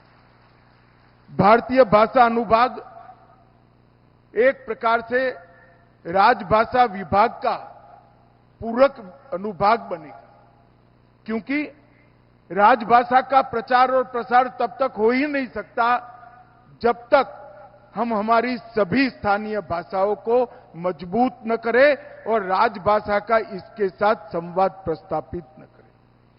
कई सारे लोग ऐसा प्रचार करते हैं कि हिंदी का स्थानीय भाषाओं के साथ स्पर्धा है। मैं आज इस मंच से बहुत स्पष्ट करना चाहता हूं कि हिंदी और स्थानीय भाषाओं का कभी स्पर्धा हो ही नहीं सकती है, क्योंकि हिंदी सभी स्थानीय भाषाओं की सखी है, इसमें स्पर्धा होने का सवाल ही नहीं। हिंदी और सभी स्थानीय भाषाएं एक प्रकार से एक दूसरे की पूरक है और इसलिए हमने निर्णय किया है कि भारतीय भाषा अनुभाग के माध्यम से हिंदी और सभी स्थानीय भाषाओं के बीच का संबंध मजबूत किया जाएगा, स्पष्ट किया जाएगा। कोई भी लेख, कोई भी भाषण, कोई भी साहित्य का प्रकार हिंदी में है तो इसका भावानुवाद हमारा राजभाषा अनुभाग देश की सभी भाषाओं में करेगा और देश की सभी भाषाओं के साहित्य, लेख और भाषणों का अनुवाद हिंदी में भी होगा, भावानुवाद भी हिंदी में होगा। और ये मैं मानता हूं ये समय की जरूरियात है। मित्रों, आज कई प्रकार के परिमाणों से हिंदी को समृद्ध करने के लिए पुस्तकों का भी प्रकाशन हुआ है। इंडियन ओवरसीज बैंक की पुस्तक जो बैंक के कामकाज में राजभाषा का उपयोग, इसके लिए भाषा संगम, इसको लोकार्पण किया गया। भारत इलेक्ट्रॉनिक्स लिमिटेड इलेक्ट्रॉनिकी और रक्षा और रक्षेतर शब्दावली का लोकार्पण किया गया। हिंदी कहावत कोष, मेरा सभी हिंदी प्रेमियों के आग्रह है, मैंने पुस्तक पढ़ा है, अंशुली जी ने मुझे 5 दिन पहले दिया था। डॉक्टर शरद अग्रवाल के पुस्तक को अगर आप पढ़ लेंगे तो बोलचाल की हिंदी भाषा बहुत समृद्ध हो जाएगी। डीआरडीओ विज्ञान व विहान, वो भी एक प्रकार से विज्ञान के क्षेत्र में राजभाषा को मजबूत करने वाला पुस्तक है। राजभाषा की सेवा करने वाले ढेर सारे लोगों को राजभाषा कीर्ति और राजभाषा गौरव पुरस्कार भी दिया गया। मैं सभी को बहुत बहुत बधाई और शुभकामनाएं देना चाहता हूं। भाइयों बहनों, मैं लंबा बोलना नहीं चाहता, मैं आपका मूड देख रहा हूं, परंतु मैं एक बात पर जरूर कहना चाहता हूं। जब मुगलों का शासन लंबे समय तक चला, तब इसके खिलाफ देश के अलग अलग हिस्सों में स्वाभाविक रूप से स्वराज के लिए लड़ाई शुरू हुई। पंजाब में भी हुई, राजस्थान में भी हुई और सुदूर दक्षिण में महाराष्ट्र में भी हुई। जब युवा शिवाजी को उसके साथियों ने पूछा कि शिवा, आपका उद्देश्य क्या है लड़ाई का? हमारे पास ना संसाधन है, ना साधन है, ना सेना है, ना हथियार है, इतने बड़े साम्राज्य के सामने किस उद्देश्य से लड़ना है? तब उन्होंने 3 उद्देश्य कहे थे, स्वराज, स्वधर्म और स्वभाषा। स्वराज, स्वधर्म और स्वभाषा, ये तीनों को जो समाहित नहीं करता, अपने आने वाली पीढ़ियों को गुलामी से मुक्त नहीं करता। और इसलिए स्वराज के व्याख्या में ही स्वभाषा समाहित। जो देश, जो प्रजा अपनी भाषाओं की रक्षा नहीं कर सकती, वो अपने इतिहास से भी कटती है, अपने साहित्य से भी कटती है अपने संस्कार से भी कटती है और आने वाली पीढ़ियां गुलामी की मानसिकता के साथ आगे बढ़ती है। और इसलिए ये बहुत जरूरी है कि आजादी के 75 वर्ष के बाद भी हम स्वराज, स्वभाषा और स्वधर्म के ये शिवाजी महाराज के सिद्धांत पर बल देकर काम करें। और मित्रों, इसीलिए मोदी जी ने नई शिक्षा नीति में प्राथमिक शिक्षा पर बल देने का काम किया है। और प्राथमिक शिक्षा अपनी भाषा में, बच्चे की मातृभाषा में हो, ये बहुत जरूरी समझा गया है और उस पर बहुत प्रयास किए गए। मैं मानता हूं कि बच्चे के बात करने की, अभिव्यक्ति की सबसे सुगम भाषा अगर कोई है तो अपनी मातृभाषा है। इसके सोचने की भाषा अपनी मातृभाषा है और उसके सोचने का, तर्क का, विश्लेषण का और निर्णय पर पहुंचने की जो प्रक्रिया है, जो इसको एक संपूर्ण बच्चा बनाता है, वो भी अपनी मातृभाषा है। इसलिए मोदी जी ने मातृभाषा पर, शिक्षा पर बहुत बड़ा बल दिया है और मैं मानता हूं कि आज का दिन भारत की सभी भाषाओं को मजबूत करना है और राजभाषा को देश की संपर्क भाषा बनाने का दिन है, जिसके माध्यम से हम अपनी भाषाओं में ही अपने देश का कामकाज कर पाए। हिंदी की ये यात्रा कई सारे 1000 साल पुरानी है। सिद्धों और नाथों की भाषा के रूप में जानी जाती थी, फिर खड़ी बोली आई, फिर प्राकृत भाषा आई, फिर खड़ी बोली आई और बाद में हिंदी का स्वरूप आया। और मित्रों, मैं आपको ये भी बताना चाहता हूं, हमारे आजादी के आंदोलन में भी हिंदी का बहुत बड़ा योगदान है। सन 57 की क्रांति विफल जाने के कई कारण, उसमें से एक प्रमुख कारण था कि संपर्क भाषा ही नहीं थी। इसके कारण सन 57 की क्रांति विफल हो गई थी। और आज मैं आप सबके सामने कहना चाहता हूं कि हमारा देश एकमात्र देश है जो जियोपॉलिटिकल देश नहीं है, भू राजनीतिक देश नहीं है। हमारा देश जियो कल्चर देश है, भू सांस्कृतिक देश है। हमारे देश को जोड़ने वाली अगर कोई कड़ी है तो संस्कृति है। आप नॉर्थ ईस्ट में चले जाइए, वहां पर भी मणिपुरी नृत्य के अंदर आपको कृष्ण मिलेगा। दक्कन में चले जाइए तो भी कृष्ण मिलेगा। गुजरात के रास में चले जाइए तो भी कृष्ण मिलेगा। हम संस्कृति से जुड़ा हुआ देश है, जियो कल्चर देश है। अगर हमारे देश की एकता संस्कृति से बनी है तो हमारी संस्कृति भाषाओं से जुड़ी है और भाषाओं से बनी है। जिस दिन हम हमारी भाषाओं को गंवा देंगे, इस देश की एकता पर बहुत बड़ा खतरा मंडराने लगेगा। इसीलिए ढेर सारे आजादी के हमारे संघर्ष के नेताओं ने हिंदी को न केवल राजभाषा बनाया, इसके उपयोग को बहुत महत्व भी दिया और उसका प्रचार प्रसार भी किया। और हिंदी के लिए काम करने वाले ढेर सारे लोग, चाहे नेताजी सुभाष चंद्र बोस हो, चाहे राजा जी हो, अंबेडकर जी हो, महात्मा गांधी, आचार्य कृपलानी, के.एम. मुंशी, डॉक्टर आयंगर, ये कोई हिंदी भाषी नहीं थे। ये सारे नेता, उनकी मातृभाषा अलग थी, मगर वो समझते थे कि हिंदी भाषा देश को एक करने का माध्यम है। इसीलिए हिंदी को राष्ट्रीय एकता का प्रतीक बनाकर उन्होंने राजभाषा का स्वरूप दिया। और के.एम. मुंशी आयंगर फॉर्मूला आया, जिसके तहत आज राजभाषा हुए हम 75 साल पूरे करने जा रहे हैं। भाइयों और बहनों, हमारी भाषाओं को कौन बचा सकता है? यहां बैठे हुए विद्वत जन बचा सकते हैं। मैं बड़ी विनम्रता से कहना चाहता हूं, नहीं बचा सकते। सरकार तो बचा ही नहीं सकती। हमारी भाषाओं को बचा सकता है, अगर कोई बचा सकता है तो मां ही बचा सकती है और कोई नहीं बचा सकता। हर परिवार के अभिभावक तय करें कि हम बच्चे के साथ हमारी मातृभाषा में ही बात करेंगे। अगर इतना तय कर ले तो कोई हमारी भाषाओं को समाप्त नहीं कर सकता और हमारी भाषाएं चिरकाल तक देश और दुनिया की सेवा करती।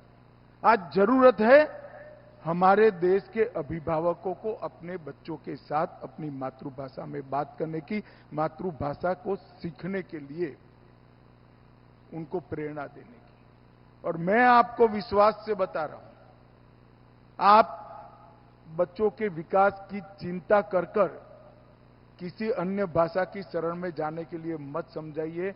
आने वाला समय भारत की भाषाओं का है, राजभाषाओं का। और मैं बड़े विश्वास के साथ देश की जनता को बताना चाहता हूं, अब इस देश को किसी भी प्रकार की गुलामी में कोई नहीं रख सकता और भाषा की ये गुलामी में तो कभी नहीं रख सकता।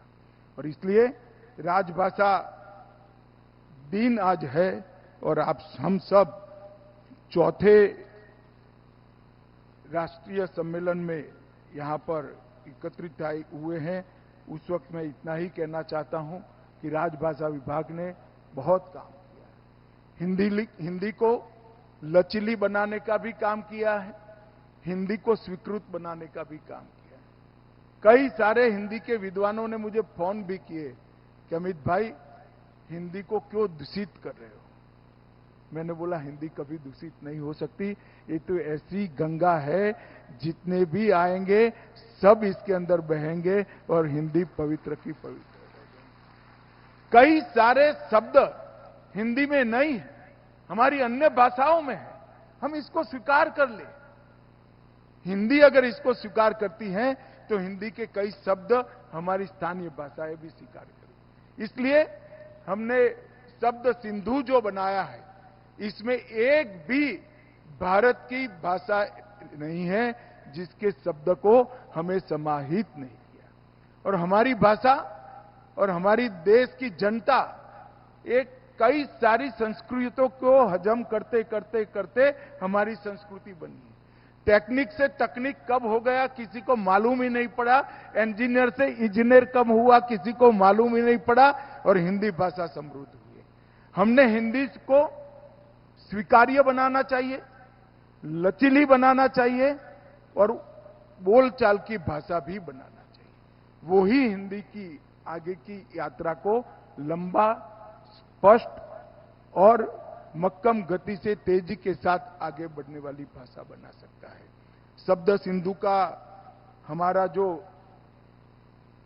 प्रयोग है वो अभी अधूरा है, इस पर और काम चल रहा है और मेरे मन में इच्छा है कि अगले चुनाव के पहले हिंदी का शब्द सिंधु हमारा शब्दकोश विश्व का सबसे बड़ा शब्दकोश बनेगा, ऐसा मुझे भरोसा है।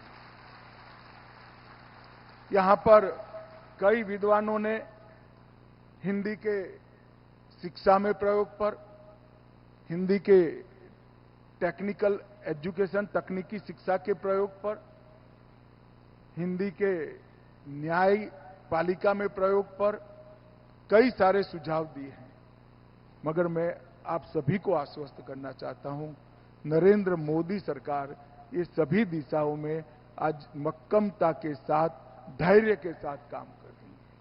हम हिंदी को बढ़ाने के लिए संघर्ष नहीं चाहते हैं, सामाजिक स्वीकार्यता के साथ हिंदी बढ़नी चाहिए। सुप्रीम कोर्ट के मुख्य न्यायाधीश महोदय ने भी निर्णय लिया है, ढेर सारे जजमेंट्स का भारतीय भाषाओं में अनुवाद किया है।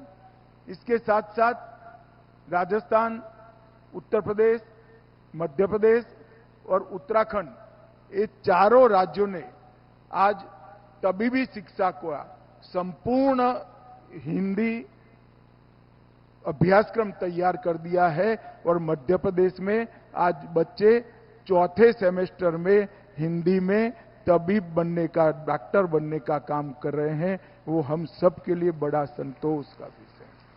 लगभग भारत की 13 भाषाओं में इंजीनियरिंग की पढ़ाई होने के कगार पर है और आने वाले दिनों में अनुसंधान की भाषा भी निश्चित रूप से हिंदी बनेगी। इतना मैं आज आपको आश्वस्त करना चाहता हूं और ये हमारा रोडमैप मोदी जी की अगुवाई में आगे बढ़ रहा है।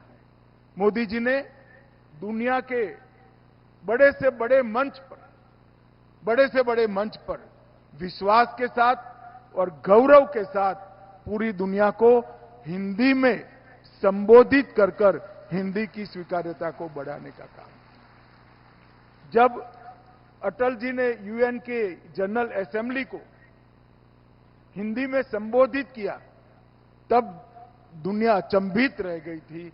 आज मैं हिंदी प्रेमियों को बताना चाहता हूं कि आज हम यूएन की लैंग्वेज बन चुके हैं और 10 से अधिक देशों की द्वितीय भाषा भी हम बन चुके हैं। हिंदी अब अंतर्राष्ट्रीय भाषा बनने की दिशा में आगे बढ़ रही है। हिंदी की स्वीकार्यता बढ़ रही है। जरूरत है कि हम स्वयं हिंदी के महत्व को समझें, हमारी मातृभाषा के महत्व को समझें, हमारी नई पीढ़ी को मातृभाषा बोलना, पढ़ना, इसके साहित्य की वांचन की रुचि करना और साहित्य में रुचि खड़ी कर बच्चे को मातृभाषा का विद्वान बनाना, इस दिशा में हम सब ने काम करने की जरूरत है। आज मैं इस मंच से देश भर के सभी स्थानीय भाषाओं के प्रेमियों को भी आश्वस्त करना चाहता हूं, फिर से एक बार कहना चाहता हूं कि हिंदी भारत की किसी भी भाषा के साथ स्पर्धा नहीं कर सकती है। भारत की भाषाएं भी हिंदी से ही मजबूत हो सकती है और हिंदी भी भारतीय भाषाओं से ही मजबूत हो सकती है। और अंत में केंद्र सरकार के सभी कर्मचारियों को भी कहना चाहता हूं कि मेरे जैसे व्यक्ति को भी गृह मंत्रालय की सभी फाइलों को हिंदी में मुझ तक पहुंचाने में 3 साल लगे हैं। हम हिंदी के प्रयोग को आगे बढ़ाएं। मगर आज मैं संतोष के साथ कह सकता हूं, मेरे दोनों मंत्रालय में एक भी फाइल, एक भी पत्र व्यवहार अंग्रेजी में नहीं होता है, हिंदी में होता है। अगर हम तय कर ले तो संवाद कभी नहीं रुकता है। भाषा ये अभिव्यक्ति है और अभिव्यक्ति अपनी भाषा में जब होती है तब मुखर कर होती है। आने वाले दिनों में कई नए इनिशिएटिव है, मैं आज बताना नहीं चाहता, परंतु मैं इतना ही कहना चाहता हूं कि संचार विभाग ने जो डाक टिकट जारी किया है 75 साल की हिंदी की यात्रा पर, इसलिए मैं संचार विभाग का बहुत बहुत धन्यवाद करना चाहूंगा। और वित्त विभाग ने जो सिक्का जारी किया है हिंदी की 75 साल की यात्रा पर, वित्त विभाग को भी बहुत बहुत धन्यवाद कहना चाहूंगा। जो विद्वत जन देश भर से यहाँ आए हैं, उन्होंने हिंदी के महत्व, हिंदी की जरूरियात और हिंदी के भविष्य पर ढेर सारे सुझाव दिए हैं। मेरे विभाग के लोगों ने इसको लिखे भी हैं। आपका ये सुझाव निश्चित रूप से हमें हिंदी को मजबूत करने में काम में आएगा। फिर से एक बार आज के दिन पर सभी हिंदी प्रेमियों को बहुत बहुत बधाई और शुभकामनाएं। वंदे मातरम। बहुत आभार आपका माननीय गृह एवं सहकारिता मंत्री जी। निश्चित तौर पर हमारी राजभाषा हिंदी में गंगा सी पावनता है, गगन सी व्यापकता है। प्राचीन सभ्यता और आधुनिक प्रगति के बीच सेतु का कार्य करती है हिंदी, और इस हिंदी के इस सेतु के शिल्पकार हम बने रहेंगे। आज हम सबका यही संकल्प। अनुरोध करूंगी डॉक्टर मीनाक्षी जौली जी से, संयुक्त सचिव राजभाषा विभाग, आप धन्यवाद ज्ञापन हेतु पधारें।